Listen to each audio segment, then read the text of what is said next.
Welcome back to Let Me Tell You Why That's Bullshit, the podcast where we break down the headlines, call it the nonsense, and tell you exactly why it matters.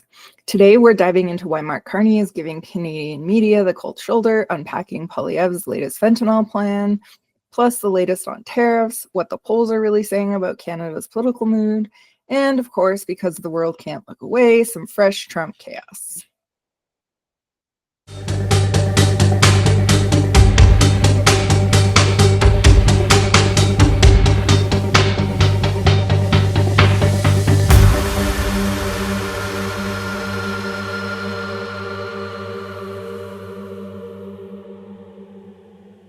We have some very strong opinions and ideas, and I think we'll probably state those opinions now.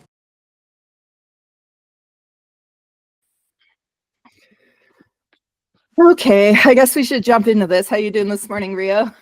It's a Saturday and I'm alive, so that's fun. But yeah, I mean, I don't know. I've been trying to read the news, but then I read the news and get frustrated, and then yeah. So we're here, and it's like, all right, cool. I did my research, got more depressed, and now we're here.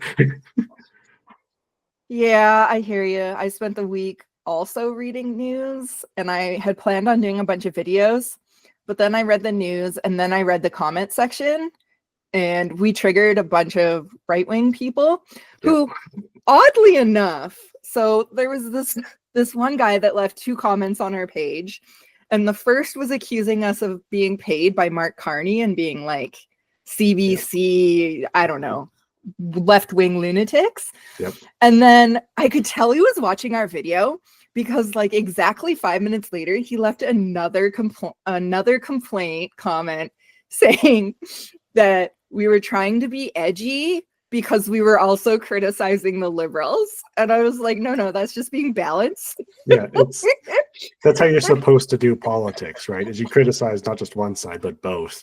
And yeah. Also, I just want to mention, if you're getting the sweet Mark Carney money, I wouldn't be recording in a bedroom, right? Right. I was like, I wish Mark Carney was paying me for this. Yeah, if only. Oh my God. That's a great segue too, because the first thing I want to do is complain about Mark Carney. Yep. So he's, as you know, he's pulling ahead further in the polls, and that's fine. But he's been taking some flack lately. Yep. So I don't know how much news you've been watching, but Karina Gould, Chrystia Freeland, even Frank Bayless have been doing Canadian media, US media. Chrystia Freeland has mostly been doing US media, really focusing on the tariffs, which we'll get into later. But Mark Carney has been silent, nothing. He did one CTV interview last week, but here's the crazy thing about this. He keeps going on BBC and not even in a promoting Canada kind of way, in a I'm speaking for Canada kind of way. They were interviewing him about the tariffs, and he was commenting on what we were going to do in retaliation. So I don't know. This is kind of rubbing me the wrong way, partially because it's such a short period of time that you kind of have to dual campaign, right? I think the others are doing it more because they know Carney's the guy to beat, so they kind of have to win over the public in order to win over the Liberal caucus, if that makes sense, right? To be no guys, I can win the Canadian public if you vote me in, right? Right. But Carney is just absent from everything unless you're Jon Stewart or the BBC, apparently. Mm-hmm. I don't know. Maybe I'm overreacting, but I am absolutely getting rubbed the wrong way by this, and it's kind of pissing me off. No, that's fair. For me, I did a quick Google search last night just to try and find a little bit more information as to what's going on, because I haven't been watching much Canadian news because the American news is frankly just a little bit more interesting. The dumpster fire. Yeah, actually, exactly. I think it's spread from the dumpster. Yeah, it's already down the street, but and all I could really find just doing a couple quick Google searches of Mark Carney and Mark Carney news and Pierre Poilievre news is well, just a whole bunch of articles being like, yeah, you know, Canadians think that Mark Carney would be better at negotiating with Donald Trump than Pierre Poilievre. And like, I couldn't find the direct polls. I just kind of found the articles talking about it. And I was like, I mean, I kind of see that. Like, Mark Carney is like someone with a lot of like economic experience. That's someone we want, right? Yeah. So, yeah, but yeah, you're right. I really haven't seen anything. And my intuition is like, he's just trying to create like within the party first, right? Because like, you know, dictator's handbook type of dealio, you want to focus on like the people that you need first, and then you kind of focus on like what it looks like outside of that. But you are right that like basically as soon as Parliament is back, we're probably staring down the barrel of another election. So like, especially if Mark Carney wins. yeah, like there's no way if Mark Carney wins, he's not doing a throne speech or opening Parliament. He's calling an election on March 20th. Yeah. So and he's not going to want to freaking deal with Jagmeet Singh. Yeah. Like, I need to negotiate with you, and which is funny. We'll get into this like in a couple minutes, but like I'm kind of curious to see what Jagmeet's gonna do too, because he's also tanking in the polls. Yeah. So like we'll really see what happens. And like I'm like maybe what we talked about a little while ago, like between the two of us is right, where it's like maybe we'll get to like March and then they'll be like the NDP will be like, oh no, we're just going to continue to back Mark Carney until October when the election's supposed to happen. We got 6 months of like a trial run, and then we get to see what happens, right? Which actually would be really funny, because if we go back to that 1988 election, I'm pretty sure it was, somebody was talking about this. I think it was Power and Politics on CBC this week. They were talking about how like John Turner initially didn't have a seat as like a liberal leader. But I don't know. I can't see it with like all this trade war stuff that's going on with the US and Trump. Like there's no way if Mark Carney wins that he can be an effective leader till October with no House seat. Like I can't see that going over well with the Canadian people. Like Pierre Poilievre will just keep screaming about how we have an unelected prime minister and how terrible that is. And while he's not entirely wrong, it's also not a thing that hasn't happened before because of the way the just the way the system works, right? But like I feel like it's just too important. Like he's gonna go in there and be like, no, we have to go to an election, and also I don't want to deal with you, Jagmeet. I don't want to have to like negotiate with Donald Trump, deal with Poilievre being the loudmouth, obnoxious guy that he is, and have to appease your crazy ass policies right now. Right? So like, yeah, it's really not, it's not a good situation to be in. So you're probably right that we will not just with an election, but I mean, it's also possible someone just steps down and there's just like by election, like in a very liberal friendly riding that just happens to be Mark Carney's, right? Just happens to step down. Yeah, just happens to step down at that moment. Like in Medicine Hat. Yeah, exactly. Oh my God. Actually, this is a total pivot. Speaking of Medicine Hat, and it's totally not in the notes, but did you hear about the AHS inquiries this week? Yes, I did, because I work in that sector. So. Oh my God. So do you want to give everyone the introduction? Because I work in it a little bit too closely, so I'm not sure where I'm allowed to like comment. Yeah, we'll move past it and maybe we'll talk about it next week. But it's just like everything's just on fire right now. Yeah. I mean, it's typical for Alberta. So yeah, that's fair. But even like small YouTubers, like there's this one guy from Saskatchewan, all he's been talking about this week is Alberta, and it's really funny. Yeah. I'll link the story, guys, in the description for anybody that's interested in Alberta being on fire. Fun read. Naheed Nenji's pretty pissed off, which is hilarious. I don't think I've ever seen him actually like angry before. Usually his like big like I'm pushing back against Danielle Smith, like when she was going to the Trump inauguration, he was like, yeah, you know, initially I thought like good on her getting FaceTime with President Trump. And then he went into his like, you're dumb kind of thing. But like, it's he's really actually like really mad. It's interesting. It's really interesting to see like the like happiest guy that I've seen in politics actually get mad, which is really bizarre. Because I remember I've met like I've actually met Naheed Nenshi like on a few occasions, and like he's literally never remembered me, but I just think it's really funny that like every single time I met him, he's like, "Oh, it's so nice to meet you." You know, it's like such a like happy dude. And then like now I see him in like videos on like Instagram and YouTube. I was like just ranting basically about how mad he is at the government. I'm like, wow, I feel that.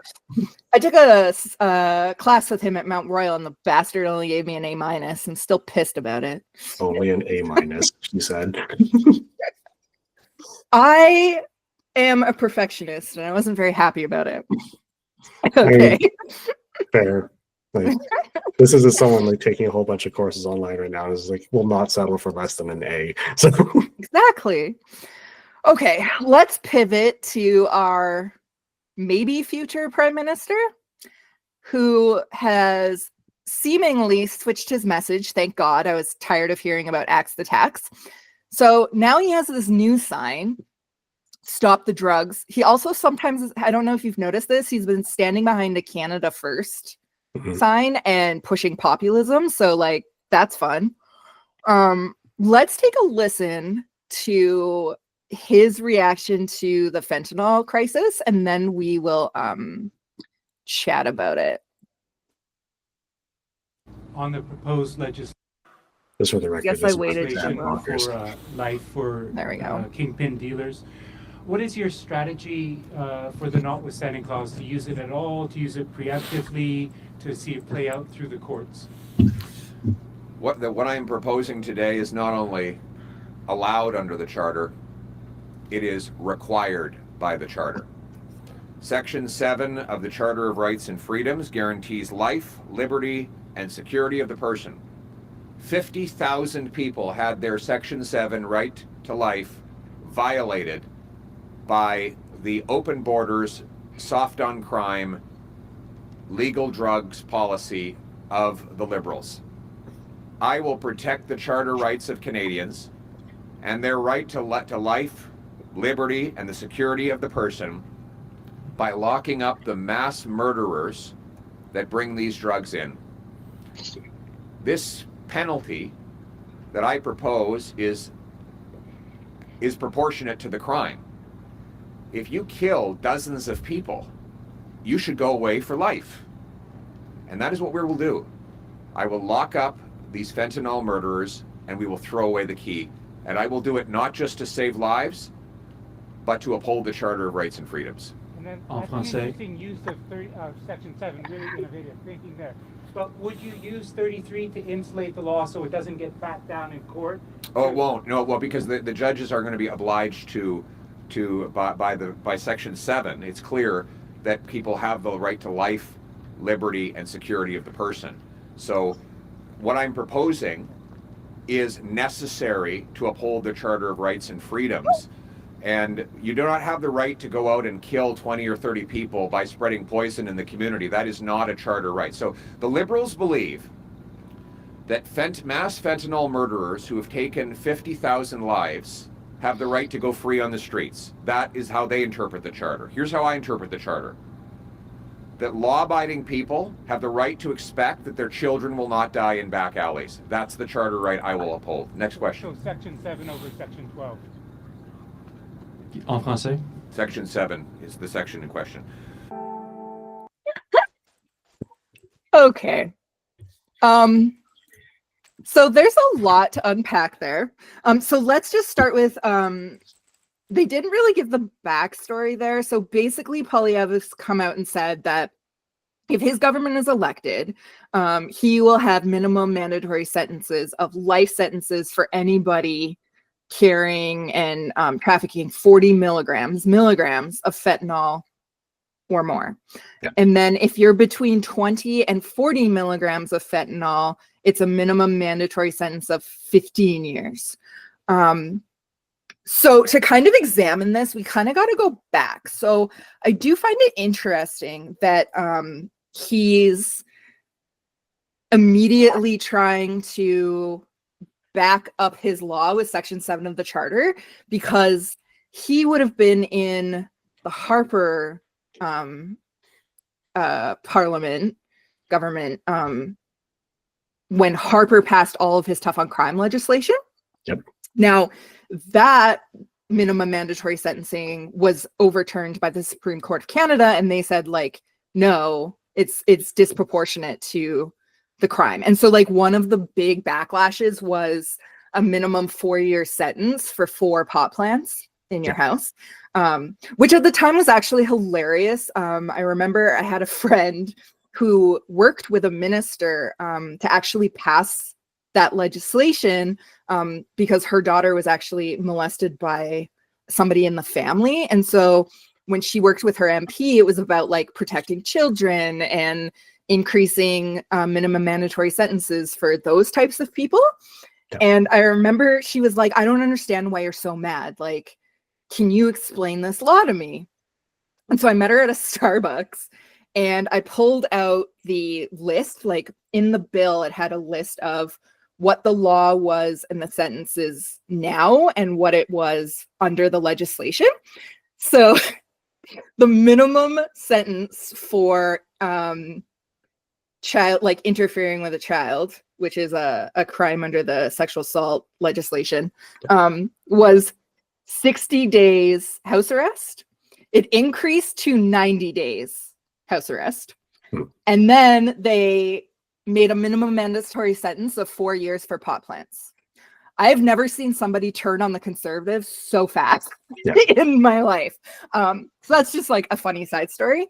But the point is, Poilievre was kind of around at the time this all happened. So I find it interesting that he's immediately trying to quash the minimum mandatory sentencing with Section 7 of the Charter. Yeah.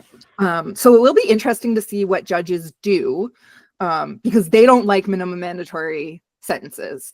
They don't work for a number of reasons, especially with like, not to underplay fentanyl. Like fentanyl is very potent and can kill you. 20 milligrams is like, I looked it up and it was like enough to potentially kill 50 people, and like depending on like what it's cut with, etc. Right? Yeah. So like that's true, and there needs to be some kind of punishment for like actual traffickers. But any judge will tell you that a lot of like street level guys are selling drugs to then keep their habit going. Yeah. And so like if you stick them in, it's kind really of a mess, and it's not like as black and white as he would like it to seem. Yeah. It's not really solving the problem long term, right? Because like, especially, what was it? I think I read a CBC article a little while ago, like 2 milligrams is like on average a lethal dose of fentanyl, which like, so fair, carrying 20 to 40 milligrams is a lot, and you can, do a lot of harm with that. But if you're like small time user, like, and you get caught with say like 5 milligrams, right? Probably not for the purposes of trafficking, right? It's those larger quantities where you have that like, oh yeah, this guy's definitely trafficking fentanyl, like, and that's kind of where you want to start getting those things. But a mandatory minimum sentence doesn't stop them from doing it. It just and the thing is too, right? Like, okay, so say you have like this guy that's got 20 milligrams of fentanyl and he's clearly a low-level dealer. The minimum mandatory is now 15 years. How are you going to get him to turn on the guys that are actually trafficking it? Like that's not going to be a thing. You're taking away literal tools that RCMP have to like. Yeah, you're getting rid of you're getting rid of the leverage you need to actually run a proper investigation. Because like if you go into if you go into an interrogation and you're like, okay, well, I can't offer you anything in terms of like a lenient sentence because sorry, mandatory minimum is 15 years. But please tell us who your guy is. Yeah, if you think about it, though, it's not 25 years. So like really you're not missing out on that much time, right? Like that's I'm past a certain point, any amount of time in prison is still just time you're spending in prison, right? Yeah. So you're not going to get them to turn on like their suppliers or like, with the manufacturers or whatever. You're just basically like hamstringing yourself. It's not an effective policy. And like, I think last time too, because of course I've already struck this down before. So it's probably likely that we'll see it come up again and we'll get struck down again. Right. Yeah. And, I wanted to mention this too, but like, the interviewers were asking, what about using Section 33? Yeah. And Poilievre was like, oh no, they totally won't need to do it because the courts will be obliged to hold it up because of Section 7. And I'm not a legal scholar, but that's not how that works. Like, I did an undergrad in law, and like that's just about as much knowledge as I have. I know that's not how that works. And B, like, you can still just invoke it. And for me, like, anyone talking about Section 33 just casually is like, they're probably thinking about doing it for other things, not just criminal law, right? Well, it wasn't in that clip, but later he said that he would be open to using Section 33 to pass any of his criminal laws. But here's the other thing with that. At the federal level, it's supposed to be to override charter rights temporarily, not permanently. So it still doesn't like fix your problem. So like we saw this with the prostitution legislation that Harper also passed and also got struck down at the Supreme Court of Canada because it violated the Section 7 rights of people that work in sex work. And so then he invoked Section 33, and then they gave him a year to fix the law. And then his fix was, oh, we'll just make it illegal to buy sex, not sell sex. And then it had to like make its way back through the courts again. So that's like a really common thing. It's so scary. Anytime like I have mixed feelings about Section 33 because you see what's happening. I don't want to get too ahead of myself, but you see what's happening in the States.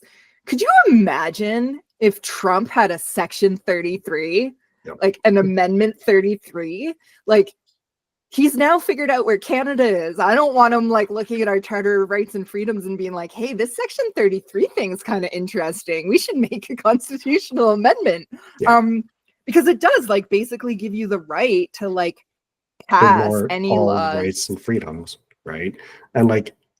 So I have very strong opinions on it. I'm very strongly of the opinion that it was a mistake, but it was basically like, it was a clause that was included to get the provinces on board going into ratifying the 1982 Constitution, which is the Charter of Rights and Freedoms, right? And like, I'm very strongly of the opinion it was a mistake because it's so easy to just abuse. And like, it has been abused in the past. And like, anyone who just kind of casually brings it up, I'm very strongly of the opinion it's like, no, they're not just thinking about like one thing. They're thinking about everything that they could possibly get away with using it for, right? Yeah. And like, I remember I wrote a paper again during my undergrad, my first one, where I was like, yeah, no, like now that I've read the notwithstanding clause a couple of times, this shouldn't have been included. Because you now have this system where, you have rights and freedoms insofar as whatever government that's currently in power feels like you deserve those, right? Then all of a sudden you can just shut it down and you don't really have those rights and freedoms anymore. So like, if I suddenly like say, it's like, oh yeah, you have mobility rights. I want to move to like, just random province, Nova Scotia, I really like lobster, right? All of a sudden, if like one government was like, nope, we got to protect Halifax and I can't move, I'm going to be pissed. I love lobster, right? Yeah. Well, and here's the thing, specifically with minimum mandatory sentences, they've been proven over and over and over again not to deter the actual crime, right? Like, if that was a thing, the US wouldn't see as much murder as it does because they have the death penalty. Like, it just doesn't. It's just not a deterrent. So it really bothers me. Like, if you want to be like, I want to punish people, just fucking say, I want to punish people. Don't like try to pretend it's some big like deterrent of crime. And then of course, on the other side of this is minimum mandatory sentences have also been proven over and over again to disproportionately affect marginalized communities, particularly in Canada, Indigenous people. In the US, we see it disproportionately impact African Americans. So like, it's just all kinds of messy. And I'm not saying I'm not for tougher laws on fentanyl trafficking right now. But like, you have to do it in a way that complies with the courts and ensures that you're actually going to start picking away at the problem, not just throwing a whole bunch of low level dealers in prison and calling it a day and being like, I locked up, 20 dealers last week. Okay, well, they just put 40 more on the streets. Did you actually get a name? Oh, no, you didn't, because you had nothing to bargain with, because that's how our justice system works. 95% of cases are pled out for lower sentences, either because people know, oh crap, they have a lot of evidence and I did that crime, so I should probably plead, or because, oh crap, I'm an Indigenous person and that jury's probably going to be all white, so I should probably take this deal so that I don't get like 15 years. Yeah. Like, I could go on and on about this, but it just really pissed me off that instead of talking about policies on how he's going to deal with Trump and how he's going to deal with like the housing crisis, he went off on the like this drugs are health. like drugs are bad, okay? Yeah, which Fuck like off. yeah, and I'm with you. Like, I'd love to see like stricter penalties for those like higher, for higher level people, like people in the system. But at the same time, you're not addressing like the issue of supply and demand, where like there's a demand for the product that's being supplied. How you're going to cut down that supply, or how you're going to cut down the demand to really get rid of the problem, right? Like you get rid of a low level dealer, you got rid of a low level dealer. Someone who maybe carries like an ounce. And like, oh wait, sorry, I'm still thinking like when weed was illegal. Like, but someone who carries like a small amount to deal that small amount just to like, basically make a little bit of cash on the side, or like maybe that's just their job, and they're not really like, they're not providing as much as they like the people they're buying from, right? So like, you're not really doing anything to address the actual problem of like, well, now you have organized crime involved. How are you going to get rid of that, right? Yeah, but just saying I'm going to put them in jail forever is a good political move. So yeah, it's easy to digest and people understand it, right? And that's what makes it a good political move. But like at the same time, it's also awful politics because you're not fixing the actual problem. yeah. Okay, let's move on to tariffs. So as you probably heard, we almost had tariffs, and then miraculously on Monday afternoon, Trump announced that Canada was able to negotiate their way out of tariffs until March 1st, which is hilarious because he said there was nothing we could do to get out of the tariffs. And then all of a sudden there was. Yeah. Okay, so this whole thing just annoys the shit out of me. And I'm trying to, okay, maybe we should start with like what Trudeau actually said he was going to do. Which is hilarious in itself because none of this is new stuff, and most of this was actually announced last year. And so basically Trudeau played Trump. But he told Trump that we were committed to $1.3 billion to disrupt fentanyl trade, which included things like handheld chemical analyzers, x-rays, handheld x-ray machines, troops on the border, tighter coordinations with U.S. agencies, etc. Also to purchase new drones and 2 Black Hawk helicopters, also announced early January. The only 2 things he gave him which were new was cartels are now being categorized as terrorist organizations in Canada. Okay. Whatever, I guess. It could have political implications with Mexico, but I think Mexico has bigger fish to fry at the moment. And then, did you hear about this? The fentanyl czar? Yes, I've heard about that. And this is just me being like, sounds suspiciously like Russian influence. But like, I find it strange that we're using the term czar casually again, right?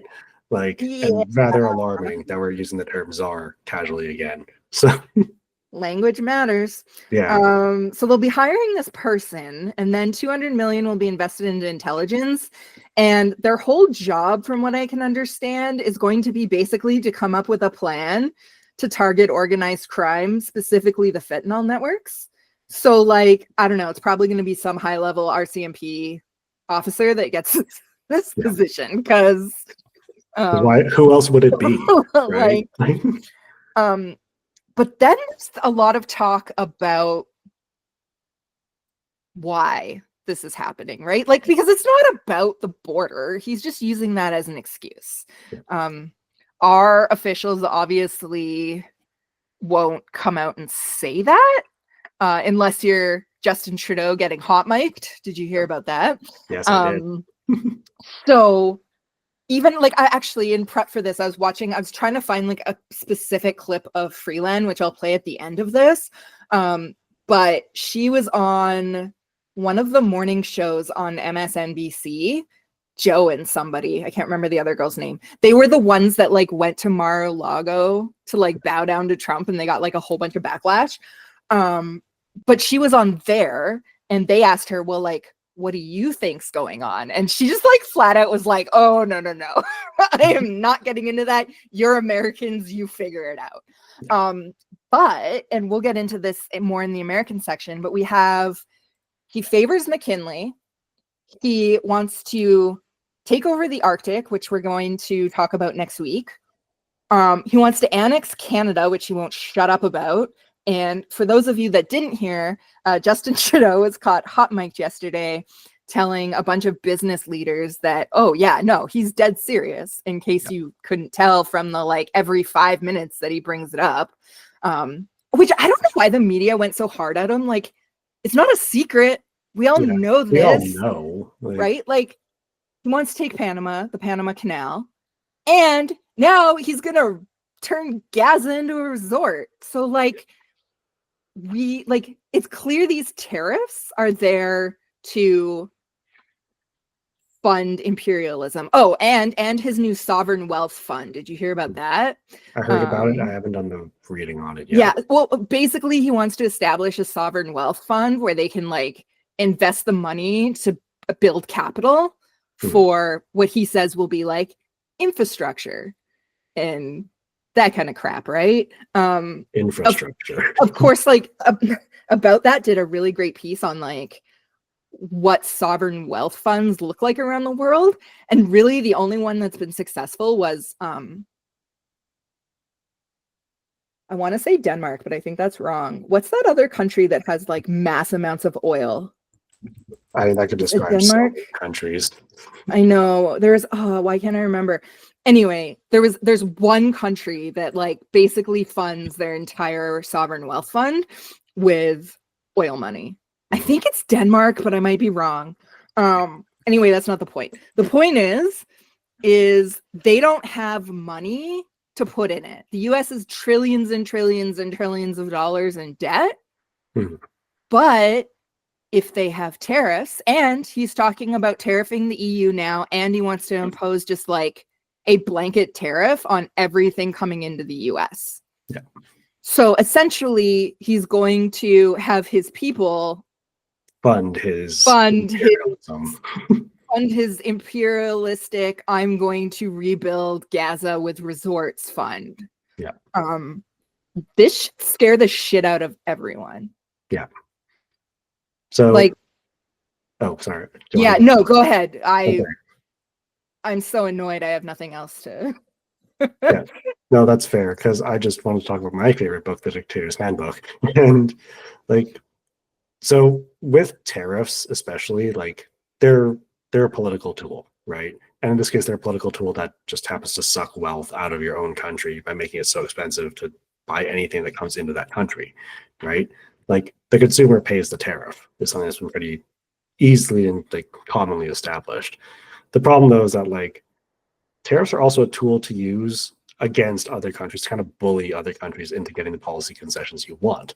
And the United States has, the world's largest GDP at almost 29 trillion now, while Canada's is just about 2.25 trillion. So like, it's clearly not equal.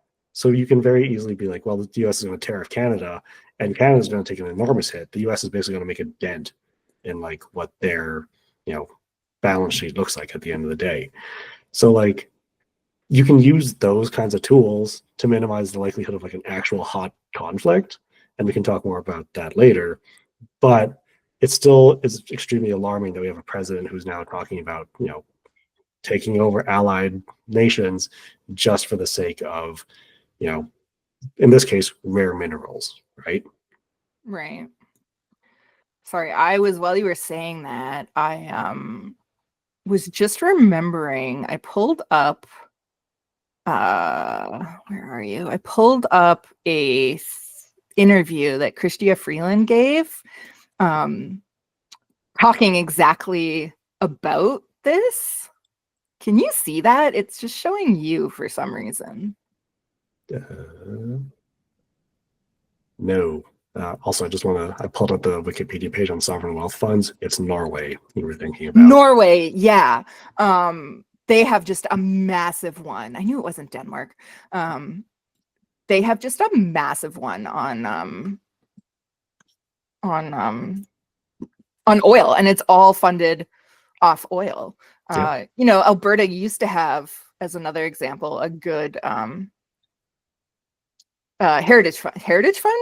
Heritage Fund, yeah. The Heritage Fund before the Conservatives spent it all. Yeah. Oh, that's too bad. It won't come up. But no, she basically gave an interview where Steve from MSNBC was saying well, there's this big trade deficit between Canada and the US. How is this fair? Do you agree with Trump that that it's unfair? And she was like, no, you guys should be happy that you have a reliable source to get your needs from. And the only reason there's any kind of deficit is because of energy. Yeah. You use so much energy that you have to buy your oil and your electricity from us. Yeah. If you'd like, you can go to Venezuela. Let us know how that works out. Yeah, let us know how the non-functioning government country of the country works, right? Exactly. I also think there's something to be said about a country of 400 million people is obviously going to use and buy a lot more than a country of 40 million people, right? You're talking about deficits, but you're not talking about the relative, the fact that just relatively your population is that much bigger than ours.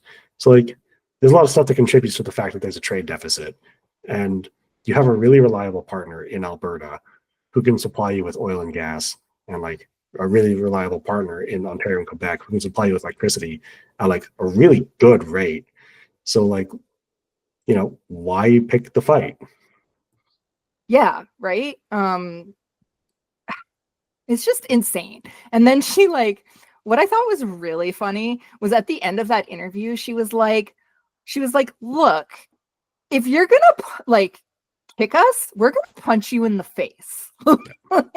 Which is really the only reason I wanted to play that. But since that doesn't work, I'm gonna show, just to close this out, her plea to Americans in an interview she gave to CNN. She was talking about, right before what I'm gonna play, she was talking about how Canadians have gone from being sort of passive and just slightly upset about it to being so pissed they were booing the American anthem at hockey games and basketball games last week. And so then in her plea, she gave the most, I understand why Trump hates her, because she has the most mom condescending voice I've ever heard in my life. And yeah, so I'm gonna play this clip. I don't know if you saw this at all, but good old Seth Meyers. To make matters worse, Canada immediately responded with retaliatory tariffs and harsh words for Americans. Americans have to understand how hurt and frankly how furious Canadians are. Regular Canadians across the country are coming up with ways to stand for Canada, to fight for Canada, to defend Canada, but mostly to say to our American neighbors, guys, just cut it out. Just stop it. This is a terrible idea. I think Canadians are. Yeah, it's so just disappointed mom voice, right? Right? I'm not mad. I'm just disappointed. Yeah, and of course that's been sort of the butt of every late night show this week. And I want to clip it and get a button. Guys, cut it out. But yeah, it's insane. Which she, to her credit, she did in that same interview, and basically every interview she's done on American TV, she's basically said, why are you people insane? Like, you rely on us just as much. Like, Trump just last week was talking about how, like, our dairy laws are super unfair and because we don't allow American imports, right? Yeah, right. And so, like, two things there. First off, he said that he doesn't need us, but now he's saying he needs our, like, 30 million people in Canada to have access to their dairy over their, like, what, 500 million people? Now, don't get me wrong. I agree with Trump. I would love to be able to get my hands on some Kerrygold butter from Ireland because it is, like, the best butter on the planet, but our, like, mafia dairy laws keeps other dairy out of our country. So, like, he's not wrong, but I do find it funny that he's like, we don't need you for anything, but also let our subpar dairy into your country.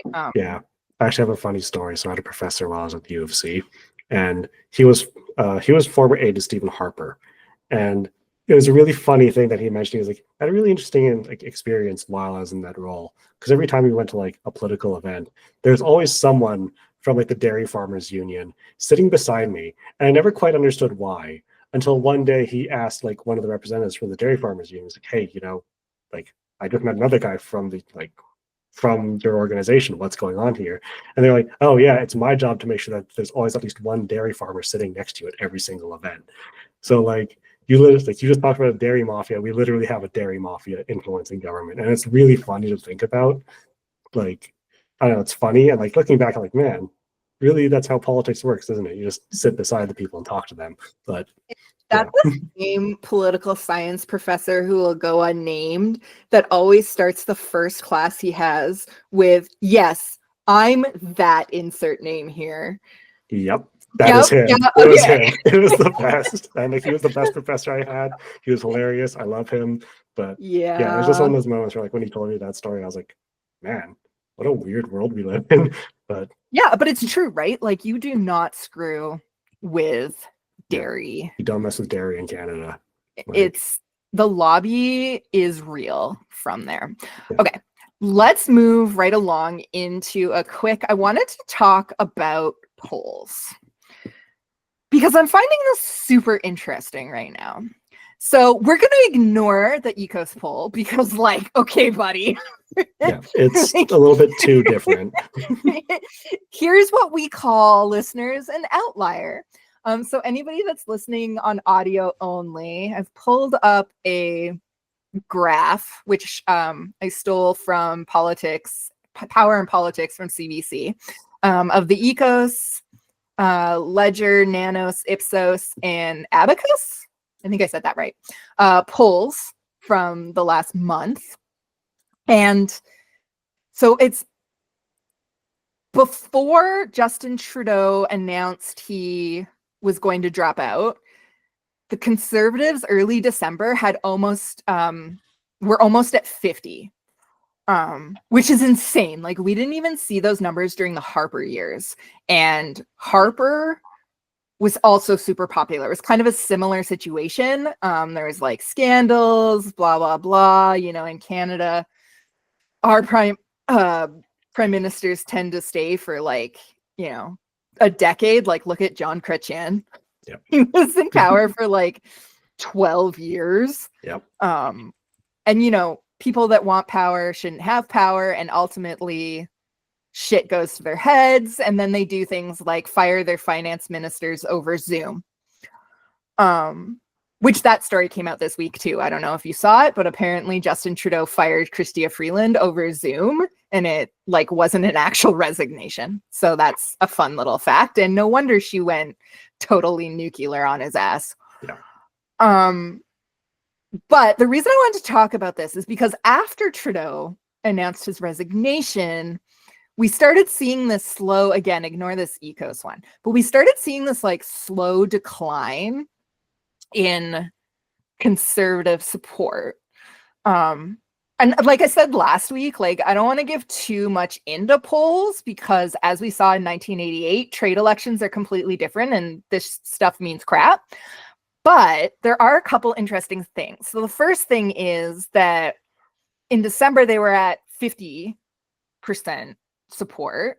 Yeah. Now they're just sitting at 41%. Liberals are at 28%. So that's still like a 12-point split. But when you're talking about like a 50-point split from just like a month ago, that's a lot. Yeah. But what's interesting here is I think we're starting to see an ABC approach. Yeah. Because that support appears to be coming for the moment from the NDP. And here's something else super interesting that's happening. The Bloc. So I was watching Good Talk this week, and there's a French journalist that's a panelist on that show every week. I just love her because she's just a typical French person that's like, no, you're wrong, and this is why you're wrong. But she, for weeks, has been talking about how much Quebec hates Poilievre, which should be of no surprise. He's obnoxious. He hates the media. He's attacked French media, and like you don't do that in Quebec because Quebecers see the French media as like who's advocating for them in the rest of Canada. Yeah. So what happened was people in Quebec that don't vote Conservative tend to kind of like go between Liberal and Bloc. And she said what we're seeing in Quebec is suddenly with Mark Carney, they're seeing Liberals as a choice again. Yeah. So Bloc's polls are kind of tanking. The NDP polls are tanking, and those points seem to be swaying back to Liberals. And I just wanted to bring this up because it'll be really interesting to see if Mark Carney, who again, remember, was backed by Stephen Harper in 2008 during the financial crisis, does get the lead. But the other interesting part here is once there was like, I tried to find the poll she was talking about and I couldn't find it, but she was saying last week, one of these places did a poll in Quebec where it was like this, where they were talking just about like Liberals in general. But then they went to the public and said, okay, what if Mark Carney wins? And she was saying that like the Bloc poll just like completely tanked and pretty much disappeared. And the NDP like cut in half. And then that brought the Liberals to basically like even with the Conservatives. Now, why this matters is because Quebec has 64 seats in Parliament. So like that's quite the swing. And then if the Liberals can get Ontario on their side too, which is in the middle of an election itself right now. And historically, what's fascinating in Ontario, and again, trade war, so kind of norm's going to be out the window, but let's look at history for a minute. Ontarians tend to do the exact opposite federally that they do provincially. It's really weird if you watch them. So I'm going to be kind of interested to see, like, do they elect Doug Ford again? They probably will because he's relying on the whole, like, I stood up to Trump thing. Although historically calling an early election also doesn't tend to go very well with people. So we'll see. We saw that with Ed Stelmach in Alberta. He called an election and then got like completely obliterated. Yep, which is how we got our 4 whole years of NDP. Yeah, our 4 whole years of NDP rule under Rachel Notley. Yeah, where they destroyed the province. Like it's just it's crazy. Like it's crazy to me that people are like, oh yeah, election, and like that's actually probably why Danielle Smith didn't call an election as soon as she like came in. 100%. Like because she knew like, well, Jason Kenney's currently really unpopular. The party's currently really unpopular. Probably not the best idea, right? But yeah, she probably took that lesson from Stelmach very personally. And I feel like you're right? Like we'll see is like when we actually get into the election, that's when it'll change, and that's when we'll actually see what happens. But like the fact that people see Mark Carney as like such a strong alternative, like even especially in Quebec, which as of I just pulled up the Wikipedia page again because I wanted to check the numbers. They have 78 seats. Like that's huge chunk. Oh yeah, because I was just looking at the Conservative seats. Yeah, so it's 78 seats total, and like. Between that and Ontario, really can form government between just those two. So if you think about it, if he does well enough in those 2 provinces, we probably would end up with like at least a minority Liberal government. Well, what's really interesting about the whole Mark Carney thing is, what did she say? I don't want to misquote her, but it was basically something to the effect of an adult has now entered the picture. And even though he sucks at speaking French, Quebecers see him as a actual alternative now to Poilievre, because I think one of the things the Conservatives need to rein him in on if they want to win is Quebecers don't like Poilievre, at least not like the people he's going to have, he has. Like, they're not going to move that much, but then there Alberta's is a not going chunk. anywhere. Exactly. But like in Quebec, there's like a chunk of seats that have just kind of always like they're conservative. Yeah. And then there's another chunk of seats where it's like liberal voters or bloc voters that have like moved over, kind of similar to like the rest of Canada right now. And if they want to hang on to those seats, I think they need to figure out how to make Poilievre less obnoxious. Like, for example, yesterday Globe and Mail ran a story where the headline was literally Pierre Poilievre has a super weird and creepy angry video release instead of talking to reporters. That was like basically the headline. They called him weird and creepy. I didn't watch it because I was reading it at like 2:00 this morning and Rob was sleeping, my husband. And I thought he'd be really mad if he woke up to like Pierre Poilievre screaming. Fair enough. Like, I wouldn't want to wake up to that either. I occasionally fall asleep listening to like my political podcasts. And if Michael Cohen happens to be in my like watch list, there's been like several times where I've woken up at like 3 a.m. to like Michael Cohen screaming in my ear about like for the like 10th time about how like Trump screwed him, even though like he made his own decisions and supported a dictator for 10 years. But yeah, no, I think it's just like really interesting how Quebec could go. And I think it's just like worth watching to see what happens there. Yeah. Absolutely, right. Like, and Quebec decides elections, and I just like to reiterate this because it's fun. At one point, the Bloc did form the official opposition of Canada, right? So, like, not saying that that's likely to happen, just kind of based on polling, it seems extremely unlikely. But the fact that like they see Carney as like such a strong alternative to Poilievre, who there's like so much distaste for, like, I think it's interesting. I think we'll see a very interesting election. Terrifying, but interesting. Yeah, yeah, it's going to be not great. Yeah. Okay, sorry, I was distracted for a second because I was trying to find some video for our next story. Did you hear about the El Salvador thing? I did not, but catch me up. Oh, okay. So Marco Rubio went to El Salvador to talk about like migrants and strike a deal because they wanted to like deport people. And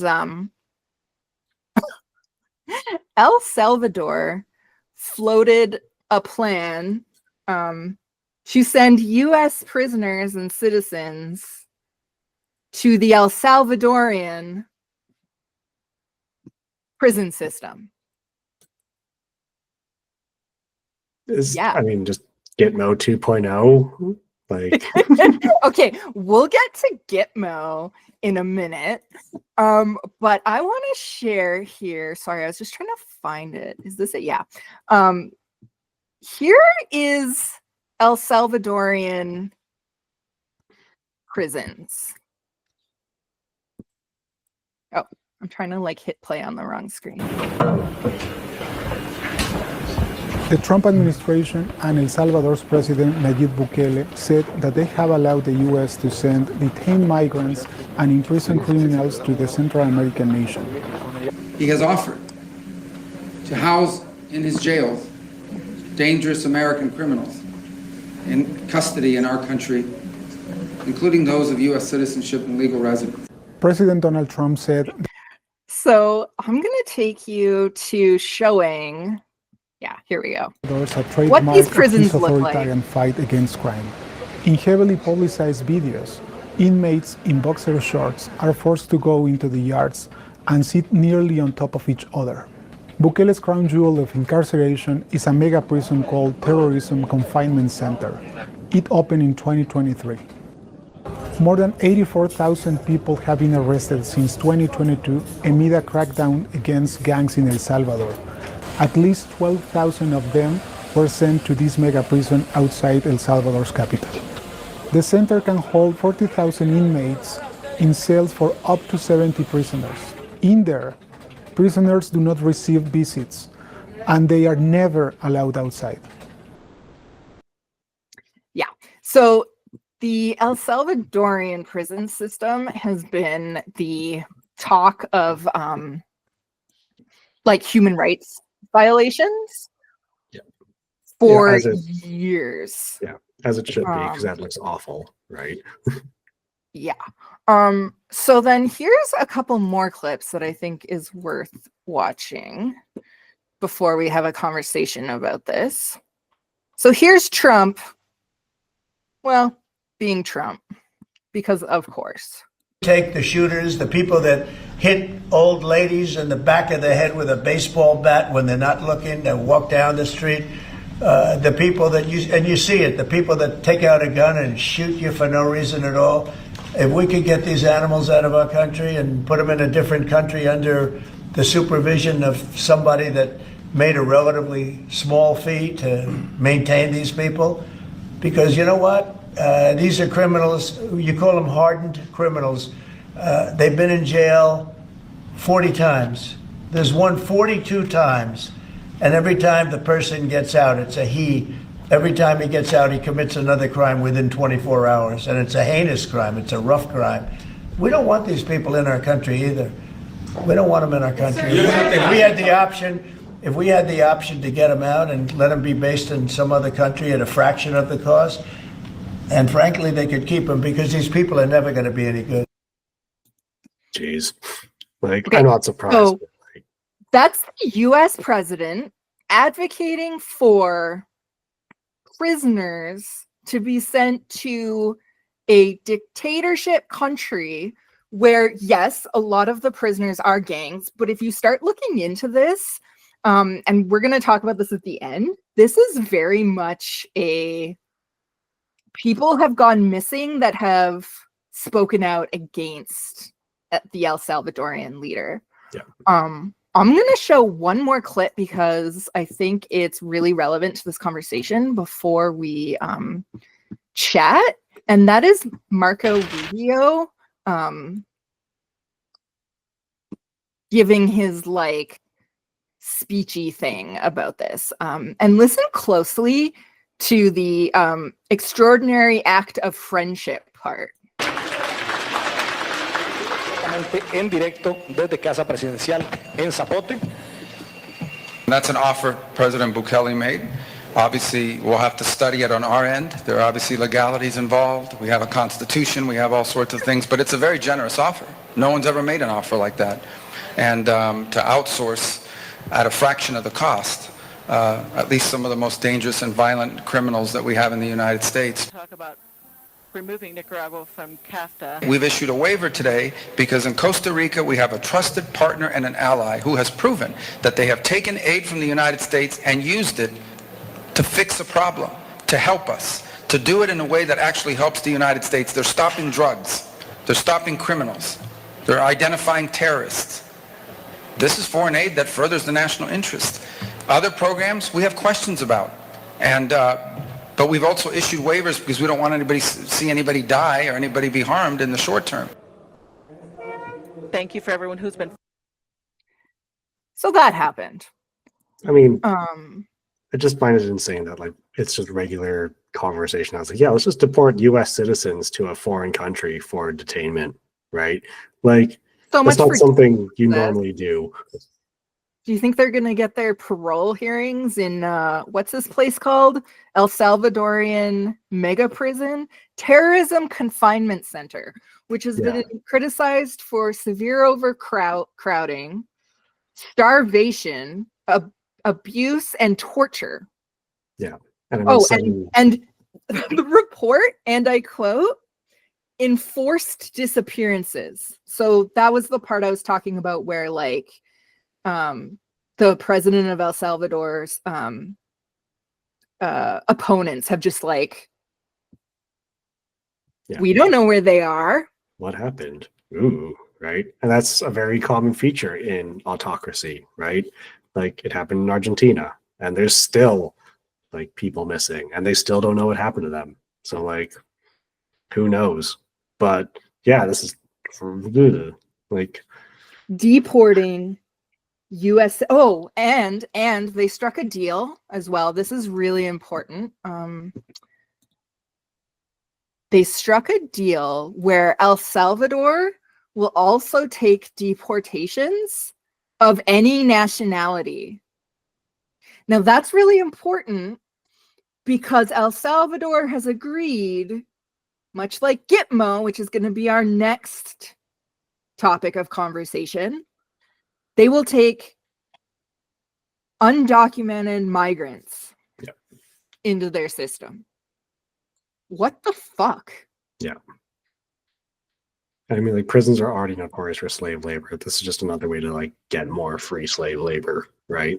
Like, you know, you have undocumented people who go into a country, get deported now to El Salvador, probably like probably not their country, and they're stuck in the mega prison with 70 other people in a cell. Like, yeah, this is insane. A sitting US president has said, I will send US citizens Abroad for detainment. Abroad to under their autocracy. But like, let's pretend it's fine. Let's pretend we're okay with him sending the worst of the worst there. Do you think it'll stop there? No. And like, that's the thing, right? Like, it never stops with this kind of transition. Like, it never stops, right? Like, you can't really, once the floodgates are opened, you can't really like close them unless there's like a very solid and often violent reason to stop doing it, right? So like, if you're sending your own people to another country to be detained, and undocumented migrants and just anyone you don't really like that's another hallmark of autocracy. Like, take a look at Russia. As soon as Navalny returned, he was imprisoned, and he stayed in prison for several years until he died, where he was poisoned by the Russian government, right?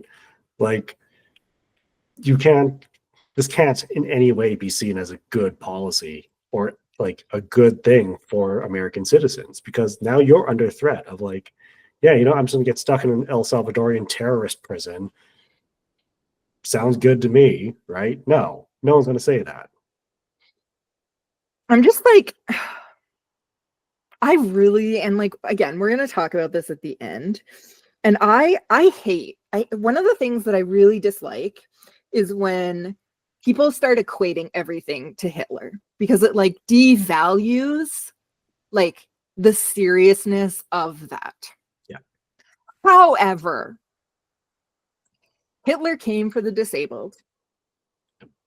Then he came for the Ukrainians, which, by the way, Rob's Ukrainian grandfather was like super racist his whole life. And right before he died, I found out it was because he hated that the Jews were always like the ones that got like all the sympathy for concentration camps. And he was like, my people was in concentration camps. Where's all the talks about the Ukrainians in concentration camps? So I was just like, really? This is like why you're racist? But like, divide and conquer, right? First they came for the disabled, nobody gave a shit. Then they came for the Ukrainians, nobody gave a shit. Then they came for the very large Jewish population. Trump has gone for DEI. Then he went for trans people. Then he went for women in the military. We're going to talk about this more in a minute, but I didn't put this story in, so I'll talk about it now. There was just yesterday or the day before, they fired a general in the US military, and she was living in like military housing, because of course she was. They gave her 3 hours to vacate her house. Trump fires general. 2 weeks. A Coast Guard commander. here we go. I'll pull this up. So they gave her 3 hours to leave her house, and she had to like, nobody knows where she is right now. Apparently she's like, why isn't my sharing working today? Oh my God. Can you see this? Yep. There we go. So they gave her 3 hours. Then she had to hire like people to basically like move her out of the house. And he cited that it was because cited border security issues and an excessive focus on diversity, equity, and inclusion among the reasons for her dismissal. So this was a woman who was targeted because she had DEI initiatives within the Coast Guard, and he got rid of her. Yeah, a high because ranking, that was like, easy. Yeah, a high ranking official too, right? And like, yeah, like the person in charge. So then they came for women in the military. Yeah. Where does this stop? Yeah, like, and it's Like, that when classic, are people going to give a shit? And that's like what we're going to get into next. Yeah, but it's that classic quote of like, you know, first they came for whatever, I didn't speak up. Then they came for I didn't speak up, until eventually they come for me, and no one was there to speak for me, right? Like, well, who's on this list? Women, military personnel, generals. Last week we talked about how he's like trying to off his political opponents by taking away their Secret Service escorts. He took away Biden's security clearance. Like, fucking Christ. Migrants, transgender people, people of color. Like, I don't know. I'm so angry, like, just watching this happen. Yeah, and we'll get more into this later, but it's like, it's the dismantling of a system that is what made America so successful, right? Like, and we'll also talk about how like this is a purge very specifically being done for a very specific reason. But we can talk about that after Gitmo. So do you want to put us on a Gitmo? Yeah, let's talk about Gitmo for a second. So, Gitmo, yay. Okay, let me see if my share's gonna work again. These work. There we go. Trump first floated this idea, I don't know, what, a week or two ago? A week now? I can't even keep track at this point. He wants to utilize Guantanamo Bay, which will now be called Gitmo because I struggle saying that word. He signed an executive order instructing the Department of Defense and Homeland Security to prepare facilities to detain up to 30,000 migrants. They were going to put a tent community on the golf course. Can't have that. It'll ruin the view. It's poor military personnel. Yeah. Where are they going to golf? And on February 4th, 2025, which was a couple days ago now, we're recording on Saturday, February 8th, they sent their first migrant flight to Guantanamo Bay, which had 10 people on flight who were suspected of being in a Venezuelan gang. So, like, bad, yes, but they sent them to a terrorist prison camp. Yeah. Could you imagine being like the terrorists that are in there? I think there's like, when I looked it up, there was like 8 terrorists or suspected terrorists being held in Gitmo. Could you imagine like being one of them and being like, what is happening? Yeah. Why do I suddenly have more cellmates and neighbors? But who are these people? And can we like recruit them? Yeah. I don't think that's thought about enough too, where it's like, you know, prisons are where gang recruitment tends to happen, right? But it gets better. So Pam Bondi, you may have heard, was confirmed this week. Yep. She shut down the white collar fraud division of the DOJ. And this division spent a lot of time like recovering money and stuff. instead of returning the money to, like, I don't know, victims of crime, she shut down the white collar fraud division, diverted all the money that was currently there, including collections of like victims of crime stuff, and the money used like to like for personnel and stuff on that division, and diverted it to upgrade Guantanamo Bay. Priorities, right? Like 15 prisoners. I wrote it down. There's 15 prisoners. Plus now these 10 others. So 25 prisoners. 25 total. Yeah. And they plan on filling it with another 30,000. 29,920 people. What the fuck? Yeah. Defense Secretary Pete Hegseth suggested this week. Hegseth. Yeah. My fucking favorite guy.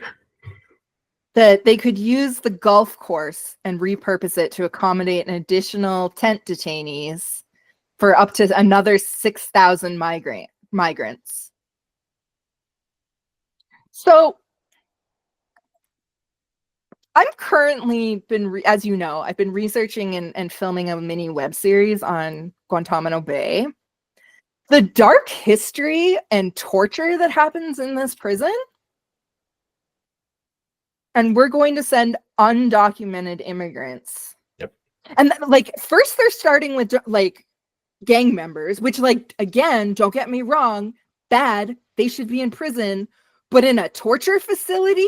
Yeah. And like, it's a torture facility that's also notorious for, that has like literally been notorious for its human rights violations and use of like waterboarding, right? Which like, for those unfamiliar, under Democratic and Republican presidents. Yeah. Which There's like some bad shit that happened under Obama there. Yeah. And for those unfamiliar, waterboarding, like in waterboarding, you literally die and then you come back to life, right? Like it's a form of torture. They drown you over and over and over. Yeah, exactly. Like it's an awful, awful form of torture. And like, you know, the fact that we're just now being like, oh, we'll just send these people there and, you know, 30,000 migrants. And if it's undocumented people, these are people that like can go missing and no one will know, right? So like, A, massive human rights violation, and B, like, you know, I always like, I have to try and remind myself these days that like, there are like, people are still people, right? Like I can get frustrated, but I can still be like, nope, you're a person and therefore you are afforded the respect and courtesy of like, I will treat you as a person, right? Even though I get mad. But like, you know, you can't just deprive people of that because, you know, they're an undocumented migrant. You don't like them. They're, you know, a gang member or whatever, right? That's a gang member should be in prison. That doesn't necessarily mean they should be waterboarded. In terrorist prison? Yeah, in a terrorist prison being waterboarded, like, no. Sit right with anyone. That doesn't sit right with me, right? It shouldn't sit right with anyone. So let's review. He's come for women in the military, trans people, LGBTQ people, criminals, all groups he can get away with. Yep. Let's watch. Okay, so this next section is where we're going to like really get into a bunch of this, but I'm going to, because I don't know how much you've seen this week. So and for our listeners as well, I'm going to fire off kind of a bunch of stuff here and sort of explain what's been happening.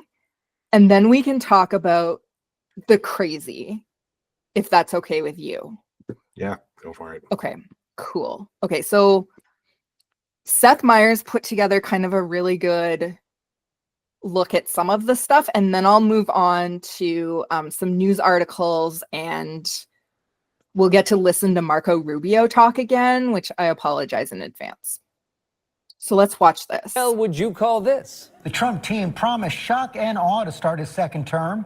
2 weeks in, The shocks keep coming. Administration officials have forced out all 6 of the FBI's most senior executives and multiple heads of various FBI field offices. Trump fired at least 17 inspector generals. More than 24 federal prosecutors who worked on January 6 cases were fired, sparking panic inside the Bureau by people who fear retribution by the Trump administration. More than 1,000 senior civil workers and contractors were fired, furloughed, or placed on leave. USAID's website has been offline for more than 24 hours. Putting a pause on most federal government websites. The Department of Education, a number of people have been placed on administrative leave. Several federal agencies were instructed to remove pronouns and, in some cases, nicknames from their email signatures. Immigration and Customs Enforcement reported an undisclosed number of arrests in Chicago, with the acting Deputy Attorney General, the Trump ally, Dr. Phil. President Donald Trump did order water released from 2 dams in the Central Valley, claiming more water would have helped with the LA wildfires, wasting reservoir supplies that farmers will need later. The water was released into rivers that do not flow to Los Angeles. I thought you were just going to lower the price of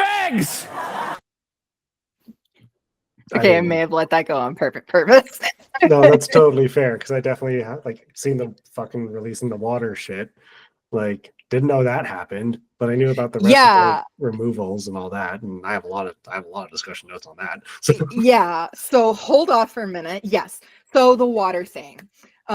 We all know that Trump's been on about like if everything was just wetter, the fires wouldn't have been as bad. That shit. So he literally ordered that they release billions of gallons of water from their dams into like they were saying rivers that don't even run to LA. Yeah. And now these dams are empty. The best part about it, these dams were used to collect water every year so that farmers could water their crops in the summer during the droughts, and people in California would have food. Yeah. And Canada, where do you think our freaking strawberries come from, people? Yeah. And then Trump just like released all this water. So that happened. Yeah. Way to decimate your own food supply. Smart. Yeah, right? As they were talking about in that clip, he fired the top 6 senior officials of the FBI. And like, I think that's really important for people to understand, because they're going after these agencies because people don't really understand it. Oh, I hate the police. Okay, but you fired the 6 senior officials at the FBI.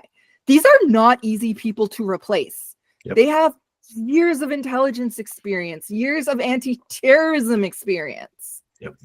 This is not a thing where you can just be like, okay, Pam, go hire the 25-year-old Doge bros to come in and they can be new FBI.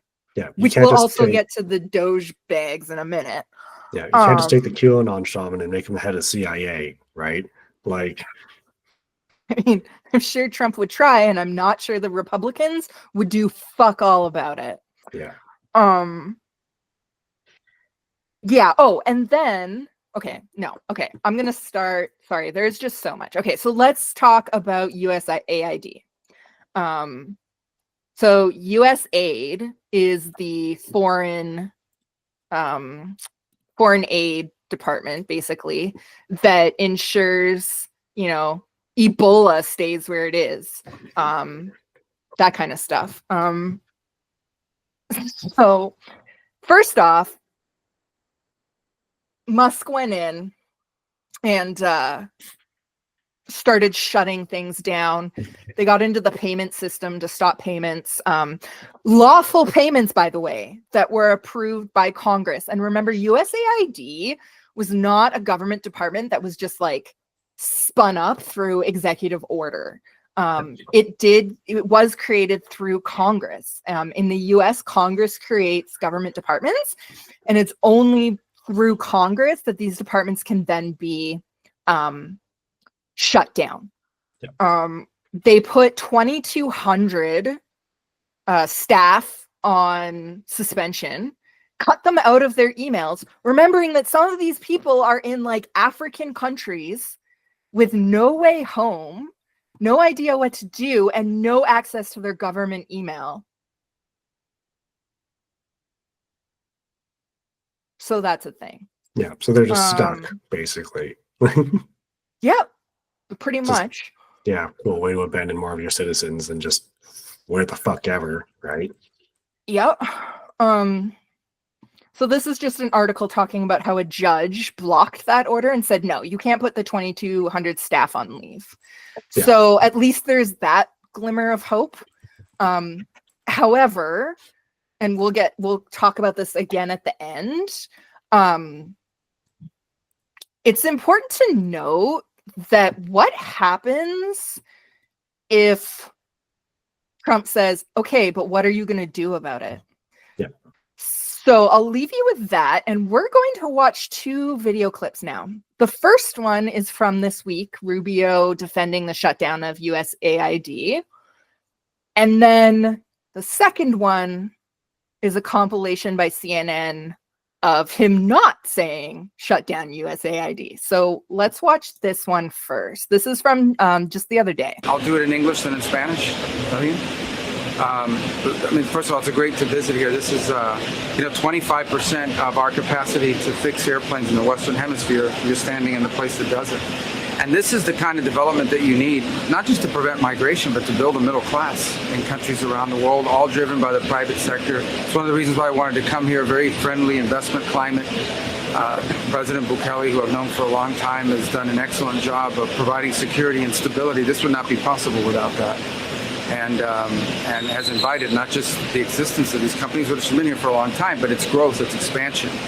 And if you look at the jobs, these are the kinds of jobs we want to be creating in the United States as well. These are great, good paying jobs, skills, and it's the kind of thing that you hope to see more of, but all over the hemisphere. So it's a great, impressive place to visit. Es impresionante estar aquí hoy. Este es un sitio que el 25% de la capacidad de arreglo de aviones existe aquí en el hemisferio. Y si el trabajo y el tipo de industria que trabajamos, que no es posible no solamente que seguir expandiendo, masiva y questions. Well, look, I mean, my frustration with USAID goes back to my time in Congress. It's a completely unresponsive agency. It's supposed to respond to policy directives of the State Department, and it refuses to do so. So the functions of USAID, there are a lot of functions of USAID that are going to continue, that are going to be part of American foreign policy, but it has to be aligned with American foreign policy. I said very clearly during my confirmation hearing that every dollar we spend and every program we fund, that will be aligned with the national interest of the United States. And USAID has a history of sort of ignoring that and deciding that there's somehow a global charity separate from the national interest. These are taxpayer dollars. And so I'm very troubled by these reports that they've been unwilling to cooperate with people who are asking simple questions about what does this program do, who gets the money, who are our contractors, who's funded. And that sort of level of insubordination makes it impossible to conduct the sort of mature and serious review that I think foreign aid writ large should have. We're spending taxpayer money here. These are not donor dollars. These are taxpayer dollars. And we owe the American people the assurances that every dollar we are spending abroad is being spent on something that furthers our national interest. And so far, a lot of the people that work at USAID have just simply refused to cooperate. Are you currently in charge of USAID? I'm the acting director of USAID. I've delegated that authority to someone, but I stay in touch with him. And again, our goal was to go in and align our foreign aid to the national. Okay, so he just keeps talking about how it needs to align. It's important to note those staffers he's talking about are people that Musk hired, mostly interns from his other company. Pod Save America were referring to them as Doge bags, which I think is great, and I'm going to continue. So these Doge bags are between the ages of 19 and 25. One had to resign because it was found that he had tweets advocating for eugenics and other horrible race stuff. Another one who they didn't get rid of was fired from a different job for selling company secrets. Yeah, because those are the people you clearly want in positions of power, right? Yeah, as we'll see later, somebody, the they sent these people into the Department of Energy too, and we'll talk about why that's terrible. But the people over there said, well, this is a bad idea. But first, let's watch Marco Rubio talk about foreign aid when he was just a normal Republican. Hopefully this doesn't give us ads, but it might. Now, Rubio spent years praising both foreign aid and USAID as a vital part of promoting American interest and American foreign policy. In fact, he's now basically echoing some of the attacks that he once dismissed. We found time and again across his 14-year Senate career that he was constantly praising and defending foreign aid. Let's listen to just a few of what he said over the years. Okay. We don't have to give foreign aid. We do so because it furthers our national interest. That's why we give foreign aid. Now, obviously, there's a component to foreign aid that's humanitarian in scope, and that's important too. I promise you it's going to be a lot harder to recruit someone to anti-Americanism, anti-American terrorism, if the United States of America was the reason why they're even alive today. Anybody who tells you that we can slash foreign aid and that will bring us to balance is lying to you. Foreign aid is less than 1% of our budget. It's just not true. Now, those comments paint a pretty clear picture, right? He said, it's just not true. They're lying to you. Yeah. Wherever Do heard these that before. Republicans have like an ounce of integrity? I mean, just an ounce. Yeah. Because it's just so, like, you can't go into this position and say, oh, yeah, I'm now Secretary of State. Yeah, fuck USA. And then, like, now, you in the past have defended it for so long. And the other thing, and like, this is something we can absolutely talk, like, tell me if you want to hear more, right? But like, foreign aid is a policy instrument, right? It's something you use to like provide incentives to other countries in your interests. And like, we were talking about this right before we like started recording about like, there are instances of like, okay, well, I'm going to provide aid to like this country, I'm going to provide ships, but the conditions are you have to now sell me food at a lower discount, and you have to get your ships repaired in my country, right? Creates jobs for my country. I get food, you get ships. Overall, the benefit is to me, right? And foreign aid is part of that mechanism. And in such an interconnected and like globalized world that we live in, it's something that you kind of need to maintain your security, right? Like, we were talking about this again before, where it's like you want Ebola to stay where Ebola currently is. You want flu outbreaks to stay wherever they originate, because that prevents pandemics. Like, it's a foreign policy tool that you use to make sure that those things stay there. But, well, and like Rubio was saying, like, he was absolutely correct. It's really hard to garner anti-American sentiment when you're over there taking care of people. Like, China's already talking about swooping in. Why? Because all of a sudden, For the pro-Chinese sentiment. Yeah. Exactly. Yeah. And so there's that. And then Musk did that deferred resignation program thing. Did you hear about that? I did. Yeah. The thing where like you can either get bought out or like forced to quit, if I remember correctly. Here's the thing. So people dug into this. He sent out an email. Well, somebody sent out an email titled "Fork in the Road," which is the same one that he sent out to Twitter. So like, this is a Musk thing immediately. And what it said was, if you agree to resign at the end of September, you won't be privy to like the work back in the office, that kind of stuff, right? And we'll pay you till the end of September. But there was a caveat saying like, if your lead says you have to work, then you'll have to work that period of time. And then you just like, basically you're giving like 8 months notice. Yeah. But here's the thing with this. So the budget hasn't actually been approved.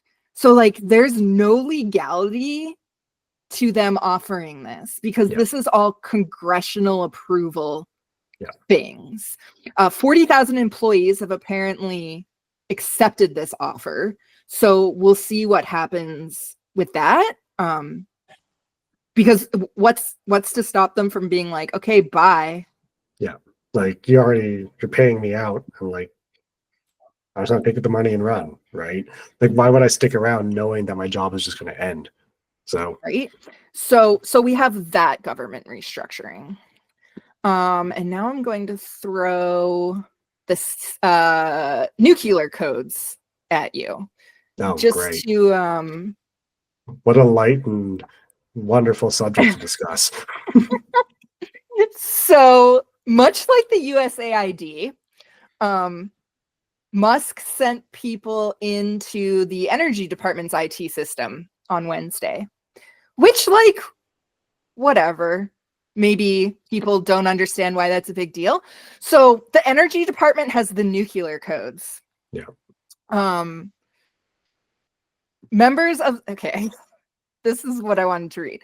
Members of the General Counsel and Chief Information Offices said, and I quote, "This is a bad idea," because Ferrator hadn't had a standard background investigation needed to access the department system. He's one of the Doge bags. Yep. One of the people told CNN he's not cleared to be in DOE on our systems. None of these things have been done. This is like a clear issue of cybersecurity. Yep. The National Nuclear Security Administration is linked to this system. And it also, there was another article talking about how also in these systems, and this was really interesting, also kept on these systems are trade secrets of Musk competitors. Yep. So weird. It's almost as if someone's trying to dig for information in his competitors so we can just squash it, right?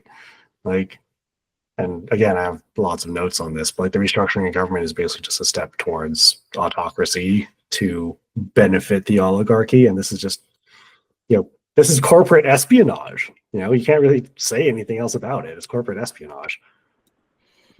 Yeah, we'll get there. Yeah. The next thing I want to show you, this was a lovely Trump demand. CIA names exposure after Trump demands list via email. Oh, I saw this one. Yeah. Yeah. So the Great way White to get all your House. assets killed. Yeah, the White House demanded that the CIA send identity of agents, any like new hires.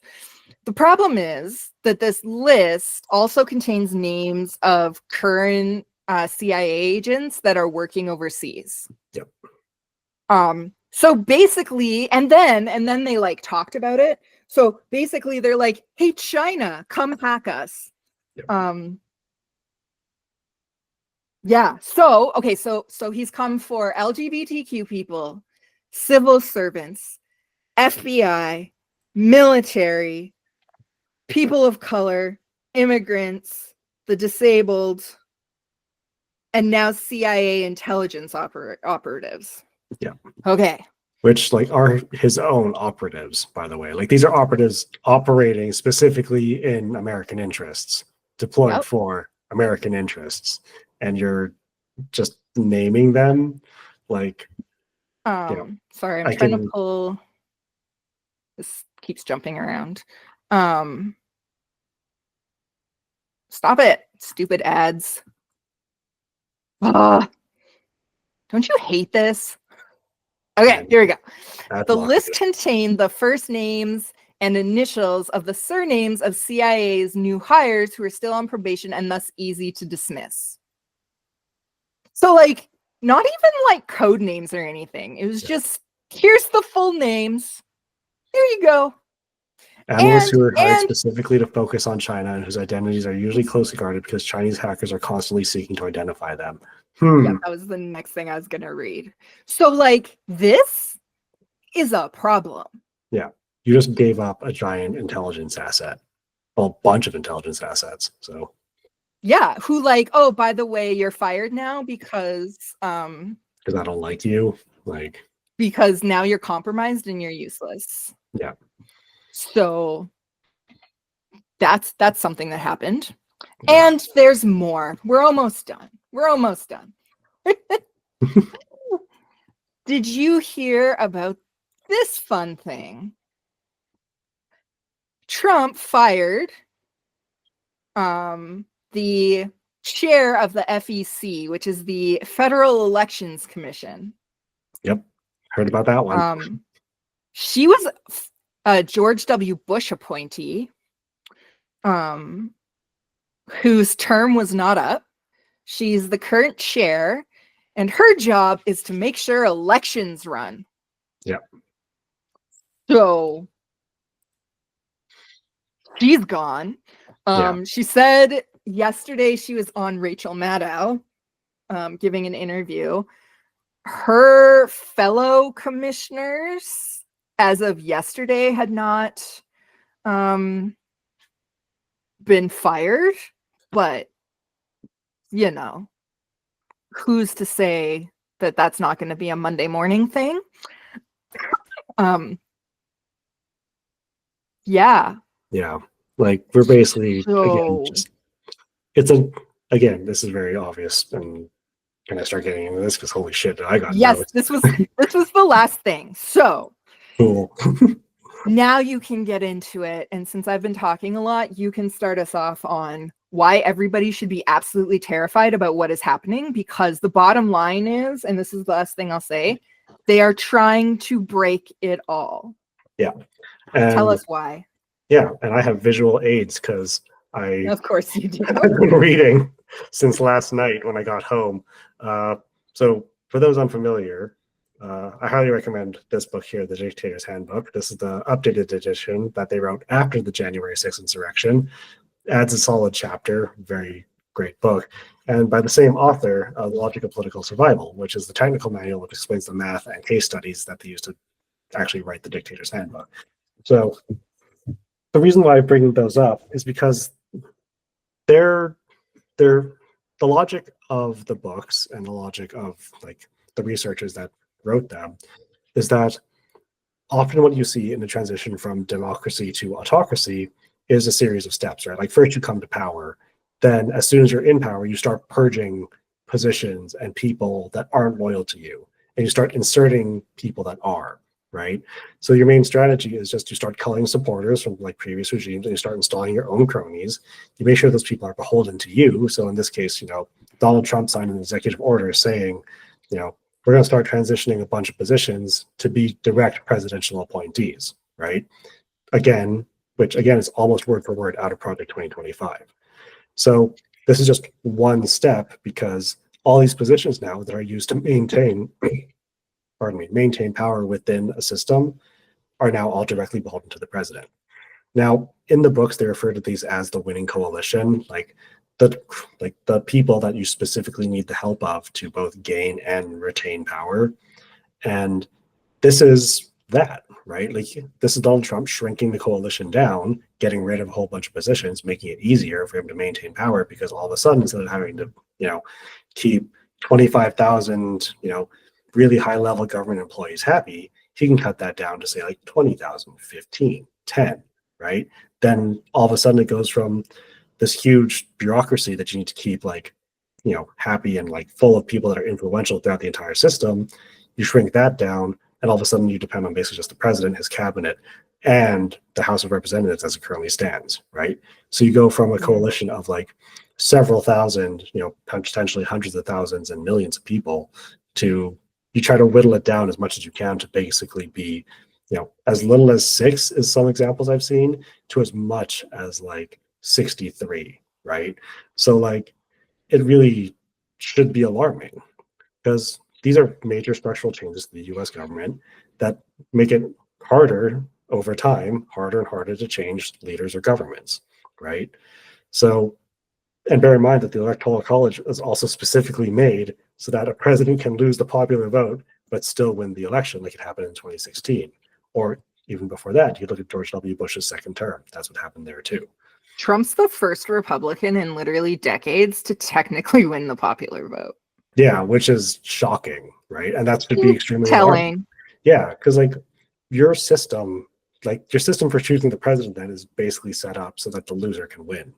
And it's been that way for, almost 250 years. So you have this like transition towards authoritarianism that's happening like right before your eyes. We're seeing it happen in real time. And people are like, oh, no, this is government efficiency. I mean, this is neoliberal governance, like shoved into government that basically becomes autocracy, right? Because Yeah. if you look at a corporation is basically a tiny autocracy, right? You have a CEO or a president at the top who makes all the decisions. Maybe they're kind of beholden to a board of shareholders that they're also probably the chair of. So they make decisions throughout the organization based on what they want. And it just happens to be that their interests are aligned with their shareholders. But, take that away, take it to a smaller scale, say like a homeowners association, and all of a sudden it's a really tiny autocracy where you're not really beholden to shareholders. You're just like, you get the position, you're in power, you hold money, and you spend it however you see fit, right?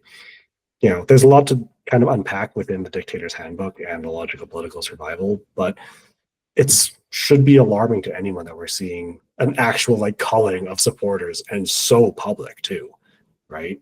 Like this is someone who's just signing executive orders being like, nope, you're gone. And then you have, Elon Musk and all of like the buddies that Donald Trump had during his inauguration there waiting in the wings to just go in and start filling those positions, right? This is literal corporate American oligarchy taking over the presidential administration. Yeah. I was listening to, I want to say The Bulwark this week, and they had an author on whose name currently escapes me. It might have been Anne Applebaum, actually. And they were talking about how it's like the entrenchment, right? So like he is making it so it's going to be really, really, really hard for the Democrats to basically unwind what he's done by entrenching himself basically everywhere, right? Like there's been talks of how anybody who is left in the civil service this week has been getting like loyalty tests. Yeah. That should terrify people.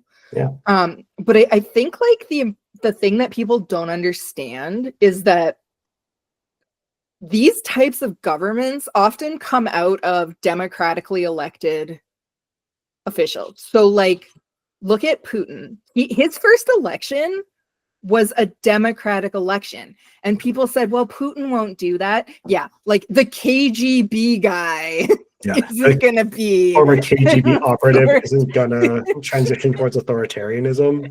Like, okay, people. So, and then of course, what he started doing was chipping away using laws to entrench himself and basically make it so that he couldn't lose future elections. For example, let's go back to Trump. This week, they introduced the SAVE Act, which is an act where you now have to prove when you go to vote that you have citizenship, and your citizenship must... like that document has to match the name on your birth certificate. Yeah. So, first off, people aren't even thinking about, so like trans people, the law's set up so that it doesn't take like legally changed names. And they said it was aimed at like trans people, which like also horrendous. Like you're allowed to legally change your name. Fuck off. Yeah. But I think there might be a lot of women that might find there to be a major problem with this act. Yeah, because you took through, I don't know, marriage. Yeah. And actually that's something they mentioned in the Dictator's Handbook too, is like you make it, if you want to stay in power, you make it harder for people to vote in a democracy, right? Yeah. So you cull the number of people that actually have a say, and that's a great example of the way to do that. Is all of a sudden like, well, now with like a huge chunk of women can't vote, trans people can't vote, anyone who's changed their name at any point in time can't vote, and like it could have just like it may not have been even hey, I'm a trans person. It could have just been like me as an example. Rio isn't my legal name. It's just a name everybody knows me by. Is it on my birth certificate? No. Is it on any of my like federal government papers? No. Like, but I still get like once in a while I get letters from the government that use Rio, right? Which is really funny because I'm like, oh, cool. They just caught on. How'd that happen? Yeah, I have no idea how it happened, but it happened, and I was like, oh, cool. Thanks for catching on. I'm not going to legally change my name. I like my legal name, but Rio is just like easy, right? And that should be terrifying because it's also just one step away from like, okay, well, all of a sudden women and trans people can't vote. What if you make us have black people can't vote again? or anyone who's a visible. Well, and there's already suppression of minority votes in the US, particularly in Republican areas. Viktor Orban is another example of somebody who did this, except that he went through it constitutionally and started changing the Constitution. Now, in the US, it's much harder to change the Constitution. It requires a 2/3 votes of the state as well as a 2/3 vote in the Senate. But Viktor Orban did kind of the same thing. He started he got in democratically once, twice officially, but really basically and he, as soon as he got in, he declared a national security emergency and an economic crisis. Sound familiar? And he had populist messaging, which is also another and don't get me wrong, that can happen on the left as well. We see that in I want to say Venezuela. Same idea, just way far on the left. Communist China is another example of that. So democratic entry point, the erosion of laws. I was listening to, again, The Bulwark. I love that show. But George Conway was on there. People might know him as the moron that married Kellyanne Conway. He did I tell you his story about how Kellyanne met Trump? He was talking about how everybody has who is in the political sphere has responsibility in Trump, and if you start getting into the nitty-gritty and blaming yourself, you won't be able to move forward. And he said I have blame, I introduced the two of them. And the chick, the girl Sarah, was like, what do you mean? And he was like, yeah, I was supposed to sit on his condo board or whatever, and I didn't want to do it, and I was complaining about it so much that Kelly said she would do it. And so that's how Kellyanne Conway met Trump. So of course, immediately Sarah was like, so this is all your fault. Thanks, George. But he's a well-versed lawyer, and he was talking about this week about how well, he's been democratically elected. He's now changing laws. Let's say the Supreme Court grows a pair, and remember, they have a supermajority, a conservative supermajority in the Supreme Court. So that might not be a thing anyway. But let's say they grow a pair and say, no, you can't do that. What happens if Trump goes, I'm going to do it anyway? And what are you going to do? And it's funny you mentioned the rhetoric of national emergencies, because that's not the strategy that you use when you're trying to set up an autocracy. Is you get the police and military on your side, and all of a sudden, and I saw this in your notes, and that's why I'm going to kind of skip ahead so we can continue to talk about this. Is the militarization rhetoric and just so much of that, we're going to increase police, we're going to increase military, all of that is part of how you maintain power within an autocracy, right? And if the Supreme Court were to grow a pair and say, no, you can't do that, what's to stop Donald Trump from being sounds like a coup is going on, better use martial law and the military to go in and eliminate the Supreme Court, right? And that's which you won't even have to do. So this was a question that Sarah posed to George. She said, okay, but isn't there the enforcement, how does that get enforced? And he said, okay, let's look at issuing marriage certificates. Say Trump issues an executive order that's gay marriage is no longer a thing. And then the registry office, or whatever the equivalent of the registry's office is that's escaping me right now, says, okay, we're not going to issue this to you because Trump says it's bad. Well, generally what would happen is the US Marshals would go in and be like, you have to do this or you're going to be held in contempt and arrested. However, as he points out, they report into the DOJ. Pam Bondi runs the DOJ, and Pam Bondi reports to the president. So again, I say, what are you going to do about it? And that's presuming that the people that he's left aren't just white dudes that are just going to do whatever he says and ignore the law, which is why the first step is to entrench yourself in the civil service and get rid of people that have like a moral compass and in the US's case, an oath to the Constitution and not the president.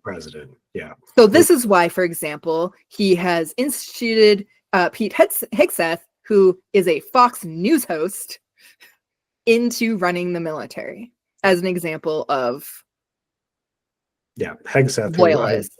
Hegseth, who I should point out, reached rank of major, which is like not insignificant. You're a field commander, but not someone who does like strategic decisions in the military, right? Like that's not someone who's at like general, like any sort of general level. Like, yeah, it's a very bad decision. And I really can't really stress that. This is also someone who's part of the nuclear command and control structure. And like you have I don't know who's worse, the Doge bags or Pete Hegseth having them like I don't know, man. Nuclear command and control. It's absolutely insane. So to sort of like piggyback off of what George Conway was talking about, they came to the conclusion that, okay, well, it's going to have to be a people-led thing, which means turmoil in the streets. Okay, so let's look at that. Let's look at media manipulation next. So we already have state news there, which is basically Fox News at this point, who's saying that he's done so much winning, the mainstream media just can't keep up with it. Which, you know, as Seth Meyers pointed out this week, if you're doing so many good things, you want the mainstream media to keep up with it. Like you want them to be talking about it. So there's that aspect. But then there's this idea of like silencing media, which when he came in, the first thing he did was threaten to pull the licenses of MSNBC and CNN. Now, ain't nobody shutting up Rachel Maddow, so that's been fine. But CNN, if you watch the way they're covering Trump right now, they have basically done a complete 180 in like language. They're not like obviously Fox News bad, and you can still go onto their website and like they have like an entire link that is all where you can like access every single executive order he's done and like criticisms, all that kind of stuff. But just the way they're covering general things. So, for example, in December, they released a story. One of the podcasts I was watching went through and they pulled up a story on eggs. In the story from December on eggs, Biden's name was mentioned 17 times in this article. They pulled one up from last week where eggs, and back then, eggs were like $4 a dozen in the US. Now they're at $8 a dozen. He pulled up an article from this week from CNN about the price of eggs and did a like control find for eggs. Trump's name? Nothing. Nada. Nothing. It was just like, oh, avian flu. Suddenly they're picking up on avian flu. And that might seem like really small, but controlling the media will control crowds for a little while. If the media is not reporting the asinine things that he's doing or like making people understand that no, everything he's saying is a lie. Like they're getting people to hate the USAID, like Jade, my niece, okay? I was talking to her via text the other day because she messaged me and she was like, Auntie, did you see that the foreign aid people in the US were giving $50 million in condoms? And I was like, that is a lie. It has been proven to be a lie. Stop getting your news from TikTok, Jade. But you know, she's young and 17 and dumb. And using TikTok. Sorry, Jade, if you're listening. She's not listening. But that's how he's controlling, right? Misinformation. And by the time people catch on, he's just going to be shooting them in the streets. Which he tried to do the first time, and the Secretary of Defense was like, "You can't shoot protesters. I won't issue an order to shoot protesters." Do you think Pete Hegseth is going to say no? Oh, absolutely. He's going to say yes, like 100%, because he was asked about it like point blank, and he just deflected right away. Like, Oh yeah, this was he just this said was in his President Trump confirmation didn't issue hearing. an illegal order, which was Pam Bondi's response too to that question. Yeah. President Trump issued an illegal order, he said, immediately before President Trump issued several illegal executive orders. And had already issued many illegal orders in the first administration that people were like, we're not doing that. Yeah. And like, so it's like, in addition to like media manipulation too, like that's when you control the narrative like that, and like you literally see this in Russia. And I think I talked about I this was just gonna say, yeah. You see this in Russia where like there's literally just there's state news, that's it. And it's the state news that's controlled by Vladimir Putin in Russia directly. And like as soon as they say something that like he doesn't like, suddenly they're off air. And then, you know, I also just want to mention that having that kind of media manipulation is like just the main hallmark of an autocracy. And then you use that to just tell people like, hey, yeah, you know, that's the way things really are.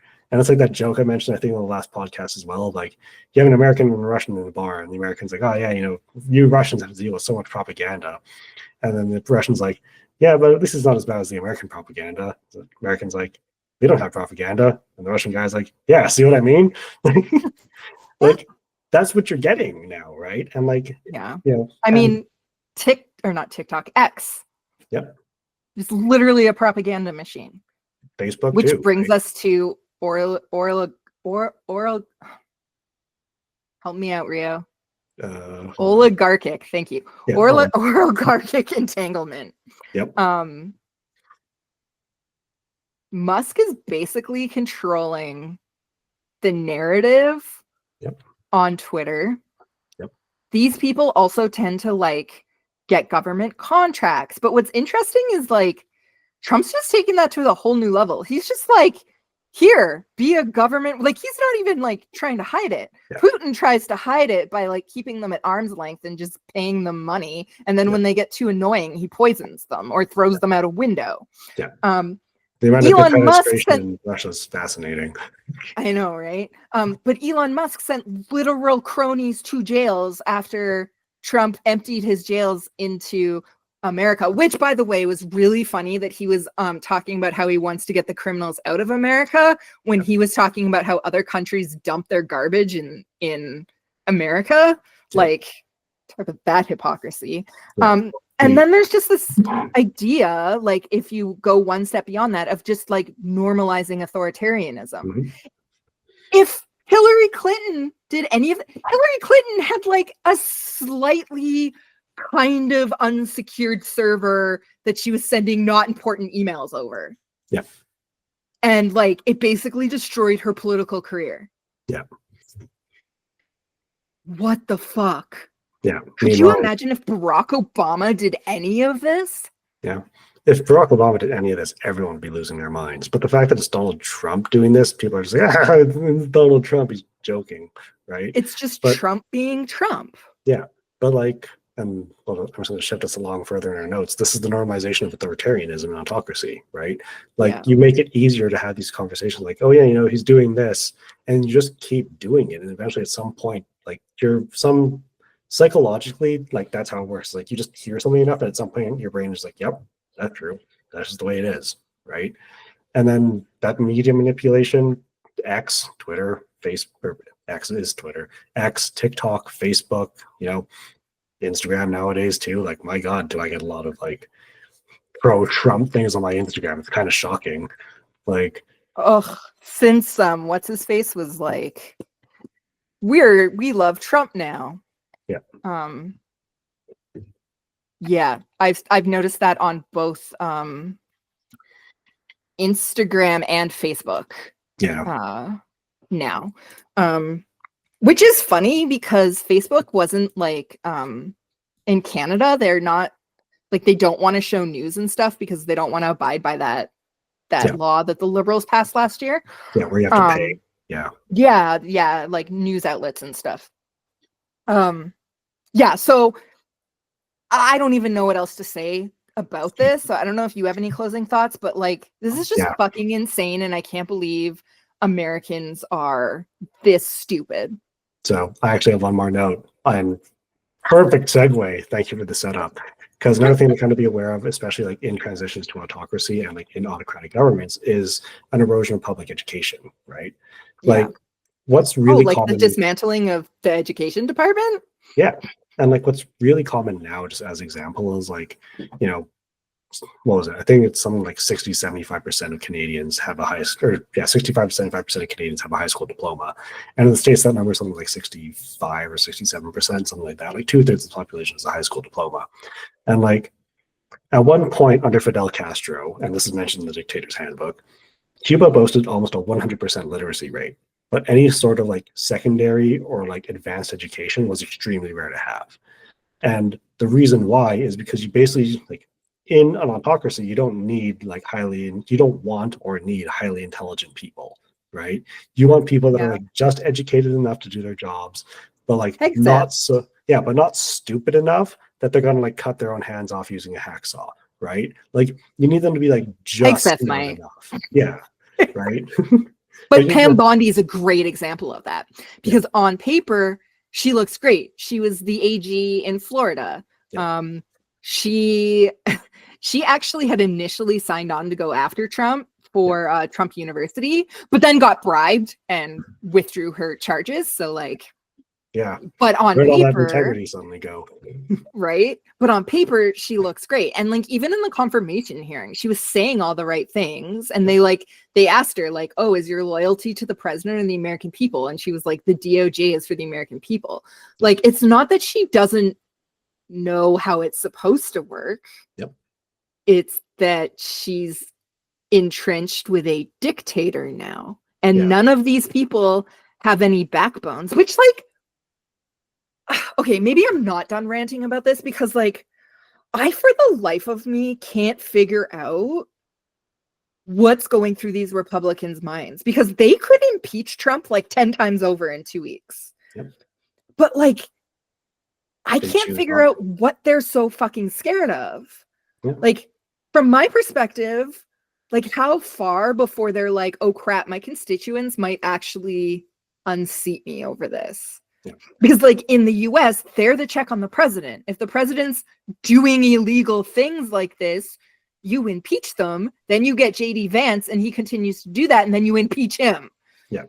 I mean, keep in mind they didn't impeach him over the insurrection too, right? But like, and this is actually but that was so close to January 20th that like he would have been out by the time that happened. They should have moved on prosecuting him immediately. That was like a complete Biden fuck up. But I can't figure it out. Like look at Rubio. Like 5 years ago, also a good segue. He was talking about not foreign aid. If you go back and watch, I watched this yesterday. I tried to find like an actual clip, but I couldn't. So you're all like saved. But he was debating Trump in the Republican leadership stuff back in 2014, I think it was. And Trump was talking about Gaza, about how you need to move everybody out and then you need to build it up and turn it into a resort. So Trump was talking about Gaza back then. Rubio was standing next to him and he was like, you're a lunatic. You can't just do that. Like, and now we're back to that exact rhetoric. And like Rubio's out there being like, yeah, this is a great idea. So like, I don't, like, I get it. People want to hold on to the power. So like that part I'm fine with, but like, do they just like think that Americans won't notice? Which I mean, I guess could be the case, but like there have been cases in US history where like every single state has gone red or blue. It's happened like once or twice. And I could see this being one of those times. So, or like the midterms that are coming up in 2 years. Bear in mind that like Donald Trump has like the highest disapproval rating. Well, what was it? Going into office, he had the highest disapproval rating of any incoming president. And like he hadn't even started yet, right? Yeah. And so like I don't understand. I don't understand with the system they have why Republicans are like, it's fine. Like they would be freaking the fuck out, as they should, if Obama did that shit Yep. Like, I can't fucking figure it out. I don't know. Do you have any last words on this? Because I'm so done. I mean, I'm good to go to the next topic. And the last topic. And the last topic, yeah, because we got... this is a heavy one. So yeah. Originally, I was going to play, like, what he actually said, but I think by now, like, everybody's heard it. If you haven't heard it, I'll link the White House press conference, like, in the description. But actually, one thing I will show, and I'm going to keep up because it makes me laugh, and this was, I don't know if you saw this.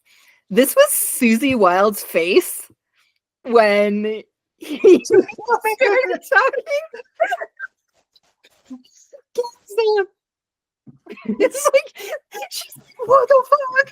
yeah, that's like so clear. Like, we did not talk about this at all.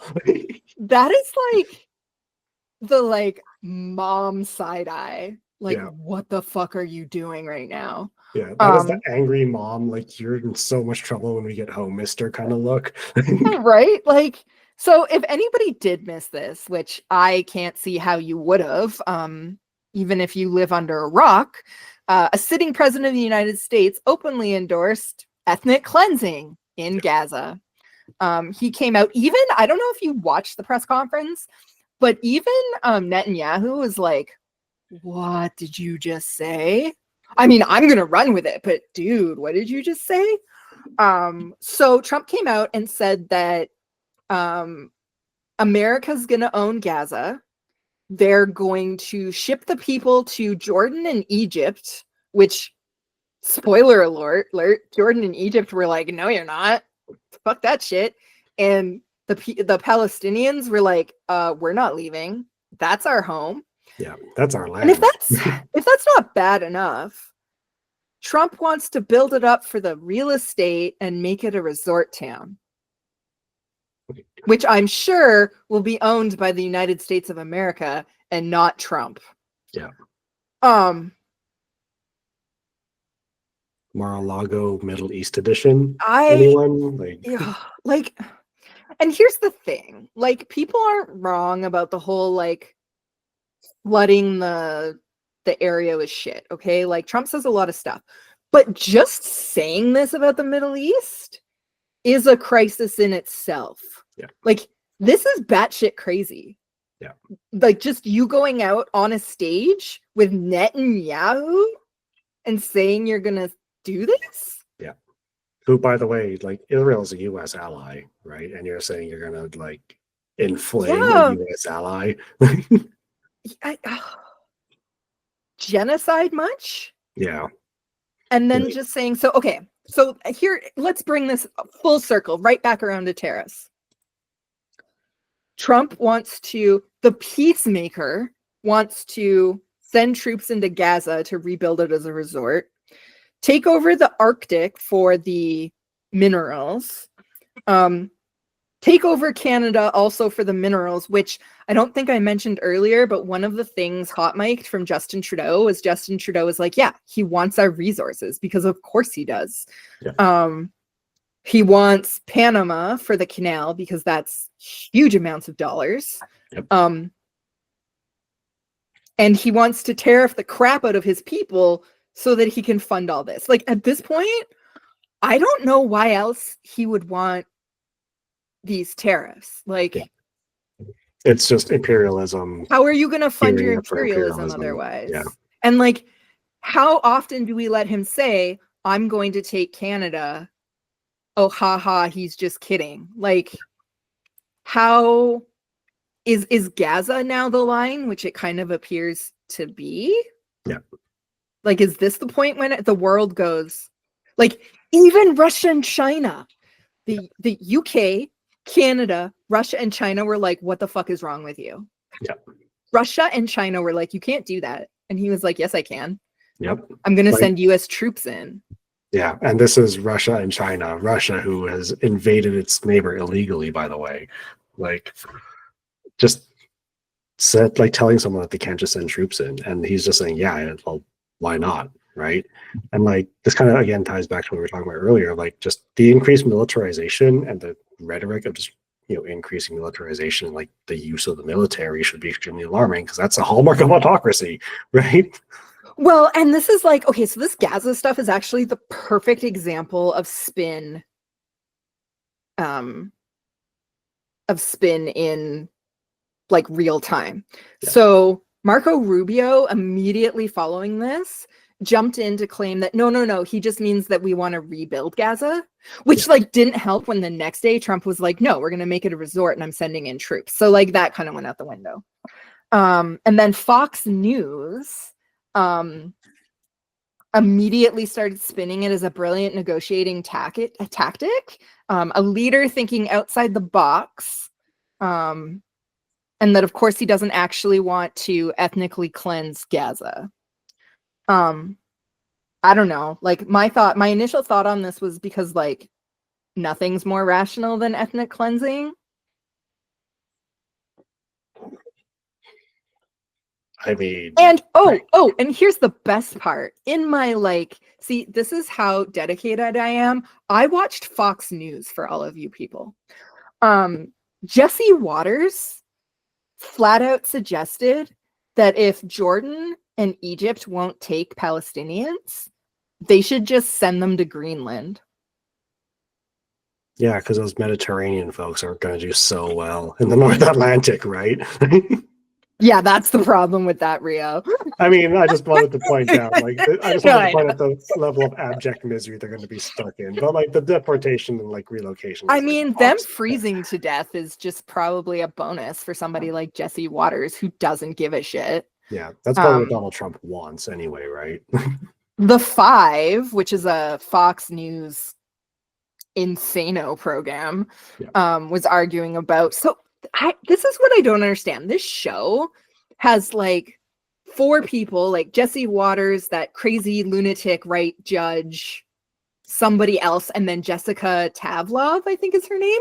She's like a super left-wing person. I don't understand how she stands being on there with these people, because the right-wing judge was talking about how like the US should just force Jordan and Egypt to take people. And she was like, you can't force, A, you can't force those people to leave. It's their home. And B, you can't just be like, no, Jordan, you're doing it. And she was like, yes, we can. Yeah. How are you going to make a sovereign nation do that? Right. Right. So that's like how Fox has been spinning this, which I'm sure Trump is just like loving. Yeah. So I don't know. This is like an autocracy in the making, that maybe people will pay attention to, maybe they won't. It's fucking terrifying. Yeah. And anybody that's living in Canada should be terrified to be sharing a border with this insano project that's happening. Yeah. I like the joke is that like it feels weird knowing that we're like living in what's eventually going to become the Cyberpunk 2077 universe. Yeah. Now as I think about it more, I'm like, it's like this weird hybrid of like Fallout, Cyberpunk 2077, and a little bit of 1984 mixed in. Right? I've seen some American gamers make political jokes about us basically living in cyberpunk at this point. Yeah, like we're literally just short of like corporate war, and then we're there. But like, I mean, given a long enough time frame, it might actually happen. Right. Well, and the problem is like all of these things taken together legitimize an autocracy, right? Yeah. Even the sort of non-action from Canada, not saying that we've been like totally silent, but like behind doors, Justin Trudeau's like, oh yeah, this is scary as shit and all of you should be worried about it. But like nobody's actually really saying that, right? They're like, it's just Trump. It's just Trump being Trump. And like, I get it. On the one hand, you can't have like the leader of a nation instill panic, because like it's not like he can go get on TV and be like, well, I hope you all have the rifles we've let you have legally because the US is coming, bitches. Like, obviously you don't want to do that. But like giving normalization and legitimacy to this man is going to dangerous. It is. And like if the Democrats don't like step up their game and win the midterms and then literally have articles of impeachment ready to go for both him and JD Vance, America's fucked. And we aren't far behind. Yeah. And like, yeah, I originally wanted to mention, like, on the topic of like invading allies, because apparently Donald Trump's now talking about putting boots on the ground in, you know, Israeli territory. Like, something everywhere, Rio. Yeah, like something I kind of wanted to like just touch on, and originally I wanted to like talk about a lot more, is that like generally speaking, democracies tend to not fight each other, right? Like if you look just historically, that's not what they do. And it's not because like they both like share the same values and the stuff they believe in. It's because in the Dictator's Handbook, they mentioned this, generally speaking, they tend to be like democracies tend to have well-trained, well-equipped militaries. And you can't really be certain that you'll win against another democracy who's like of similar capacity, right? Which is, if you really think about the like doctrine of like mutually assured destruction and like nuclear deterrence, it makes a lot of sense, because like France, the UK, they have nuclear subs. So like, you know, even if the US were to say turn on France and the UK, they still have nuclear subs. And like, you know, NATO means we can kind of share information, but if that goes out the window, where does that information go, right? Right. And the reason why I bring that up is because like what ends up happening is bigger democracies with bigger like governments, bigger governments, bigger like militaries, bigger like GDP, tend to bully smaller democracies with policy, right? And that's where the tariff stuff like loops back to. Like it's a way to bully a smaller government and a smaller like democracy into the policy concessions that you want. And like there's something to be said about the Weinberger and the Powell doctrines of the US Armed Forces, which like for anyone unaware are basically like a series of questions that the US command and control structure has to like answer before they commit fully to an invasion or like a boots on the ground kind of operation, right? And like one short version is that like, especially the Powell doctrine, that one's a lot shorter, it's 10 questions. It's like, have we exhausted all of our other political like options? You know, is this within our national security interest? You know, those kinds of things that you need to be aware of. But the fact that we now have a US president who's like so openly about like, yeah, I'm going to put boots on the ground in Israel, boots on the ground in Greenland, boots on the ground in Canada, should be extremely alarming, right? And like, that's not normal rhetoric to have. And especially when you're talking about like annexation and like taking over like sovereign countries now. And like, yeah, it's not likely that you'll actually end up seeing a hot war, but it's entirely possible that you'll just see like, you know, massive, like basically just bullying, like economically and politically to get the concessions that he wants. And like, maybe some ethnic cleansing in the Middle East. Exactly. Yeah. And like he's using policy basically to accomplish all of this instead of like doing what he like clearly wants to actually do, which like is military interventions. Yeah, which is sort of your more modern day way of doing this, right? Like I am going to talk, like I said, I'm writing a web series on the rise of autocracies around the world, and I'm going to be starting with Hitler.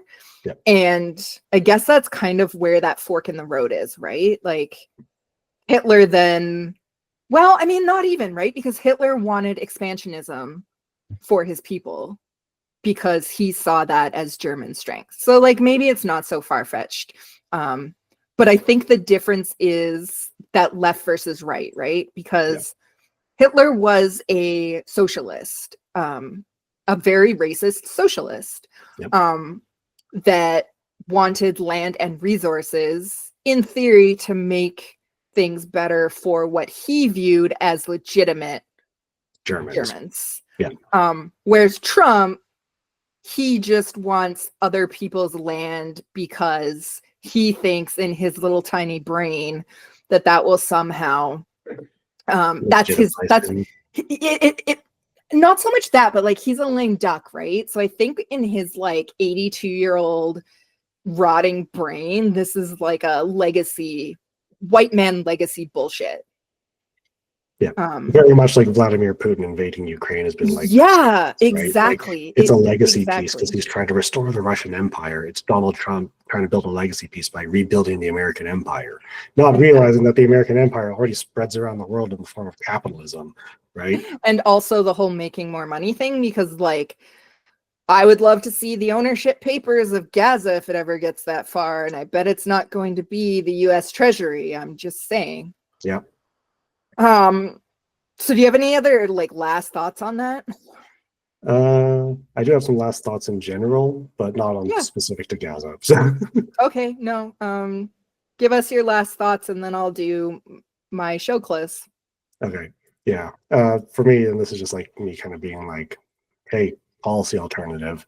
Like, I think, like, especially considering we now have like a president who's just so openly talking about like invading our country, like Canada really needs to like A, shore up its alliances with Europe, because like just smart idea in general, and B, we also need to talk about the fact that like our military is less than 100,000 like active service personnel, like, and that's between reserve and active duty. I think I did, like, I checked the numbers this morning. I'm pretty sure it was like 67 active and like 23,000 reserve, or it was the other way around, where it's 23,000 active and 67,000 reserve, which is absolutely insane to me. That like we're a country of 400 million people, and our military can't even sustain 100,000, right? Like, so we clearly need something, and maybe, and like, yes, Donald Trump has a point that Canada has been lax on its defense spending. Like it's it's about 1.3% of our GDP, when the NATO target is 2%. But as a country, we should probably start looking at like, you know what, maybe 2 is a little bit low at this point. Maybe kick it to 2.5, 3%. Let's modernize, let's equip, let's build up our forces so that they're actually like adequate and effective. Because at the very least, it shows that like, yeah, we're committed to this alliance and we're committed to the treaty.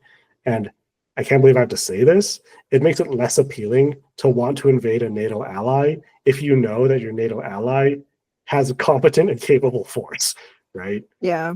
Well, and that's kind of just it, right? Like, I was looking at the numbers of the NATO forces combined minus the US, which like is more than the US military, but like, how long would it take them to mobilize and then follow through with their treaty obligation to protect Canada from the— I can't even believe we're fucking having this conversation. Yeah. And like, this is actually something really interesting too, is like, so NATO's been running drills on like how quickly it takes them to get like supplies to Poland, because like that's the Eastern Front with Russia, right? So like, but no one ever thought about like, what if we have to go west towards North America, right? Yeah, so, like, although France did send planes to Greenland, so maybe we have some idea, because France was sick and tired of hearing Trump talk about it, so they were like, yeah, we sent planes, fuck off. Yeah, military aid, right? And like, yeah, I think it's something like, this is something that Canada should absolutely be which, by the way, Greenland should totally kick out the US troops that are there right now and be like, you're talking about invading us, get the fuck out. Yeah, like you already have military there, right? Yeah, you have to leave because your president is talking about invading us. So we don't want no Trojan horses. Get out. Which again, geopolitically then exposes them like from the Arctic side. Well, and what do you do, right? Like, it's a rock and a hard place. Yep. So yeah, it's absolutely crazy that we're having this kind of conversation just like casually in 2025, where it's like, wow, yeah. Invading NATO allies by other NATO allies, which I should also point out is basically just turning the Middle East into a resort. Yeah, and like an invasion of NATO by a NATO ally is basically a declaration of war against the rest of NATO. So like, A, first of all, the treaty is definitely going to be fucking destroyed after that, and B, like, 100%. Yeah, what does that mean for the rest? If this was Obama, the treaty would have been like ripped up by now. Yeah, the treaty would have been thrown out the fucking window and pissed on. Like, to be fair, it basically has been, but no one wants to acknowledge that yet. Okay. Yeah. Well, this was fun. Yeah. Want me to give my like last thoughts that I wrote? Yeah, sure. Cool. Make me more depressed, Rio. Actually, this is just to make it like slightly less depressing. Oh, yay. I wanted to mention this in that so in the 2021, 2022-ish edition of the Dictator's Handbook, they have a chapter at the very end that they wrote after the January 6th insurrection. And Yeah, I it heard you discusses, say that. That's interesting. and it actually discusses whether or not like democracy is fragile. And in the book, they argue that like, no, it's not, because the institutions of a democracy tend to be a bit more resilient than the people that are within it, right? And from my perspective, that's like, I agree to a certain extent. Like I'd say like, yeah, they're not like totally fragile, but they're so fragile that they still have to be defended, right? Because like for now, and I really can't stress this enough that like it's just for now, the processes and institutions that are built in to like prevent major changes that end democracy still exist. But that doesn't mean that they'll continue to exist forever, right? So like any leader in a democracy, even if they're like a wannabe dictator or a wannabe autocrat, still has to survive an election. And like the House of Representatives and the Senate both have an extremely narrow majority. And again, Donald Trump went into this administration's presidency with the lowest or with the highest disapproval rating of any incoming president, right? Like, so clearly the taste isn't like, people aren't happy, right? But the problem is that Viktor Orban also isn't loved. Yeah, but voter suppression methods, right? So like, I don't want to be all doom and gloom, and I know that you are like, let's end on a high note.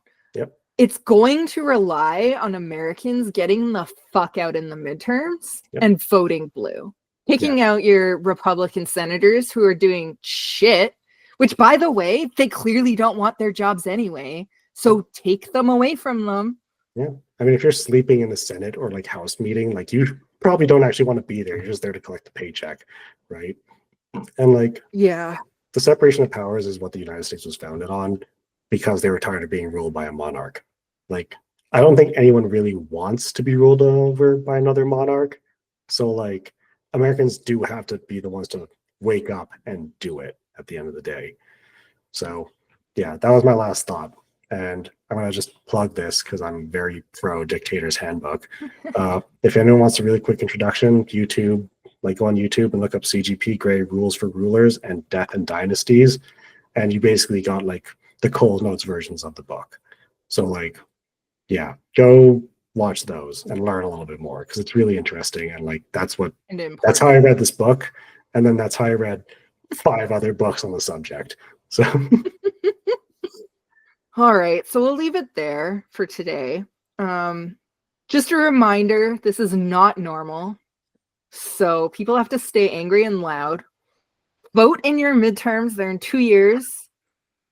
Until then, if you are an American and you have a Republican senator in particular, maybe start calling their office. Yeah. Maybe send a few angry emails, right? Like basic citizenship is they have to answer to you. So ask them questions. And I think that with the Republicans, that's going to really be the only thing that's going to make them say something is if their constituents start saying, "We will fire you." Yep. So with that said, we'll be back next week with a show on the Arctic. So that should be nice and depressing as well. Yeah, because who doesn't love Arctic security? It's very relevant right now. So we'll see you guys all then.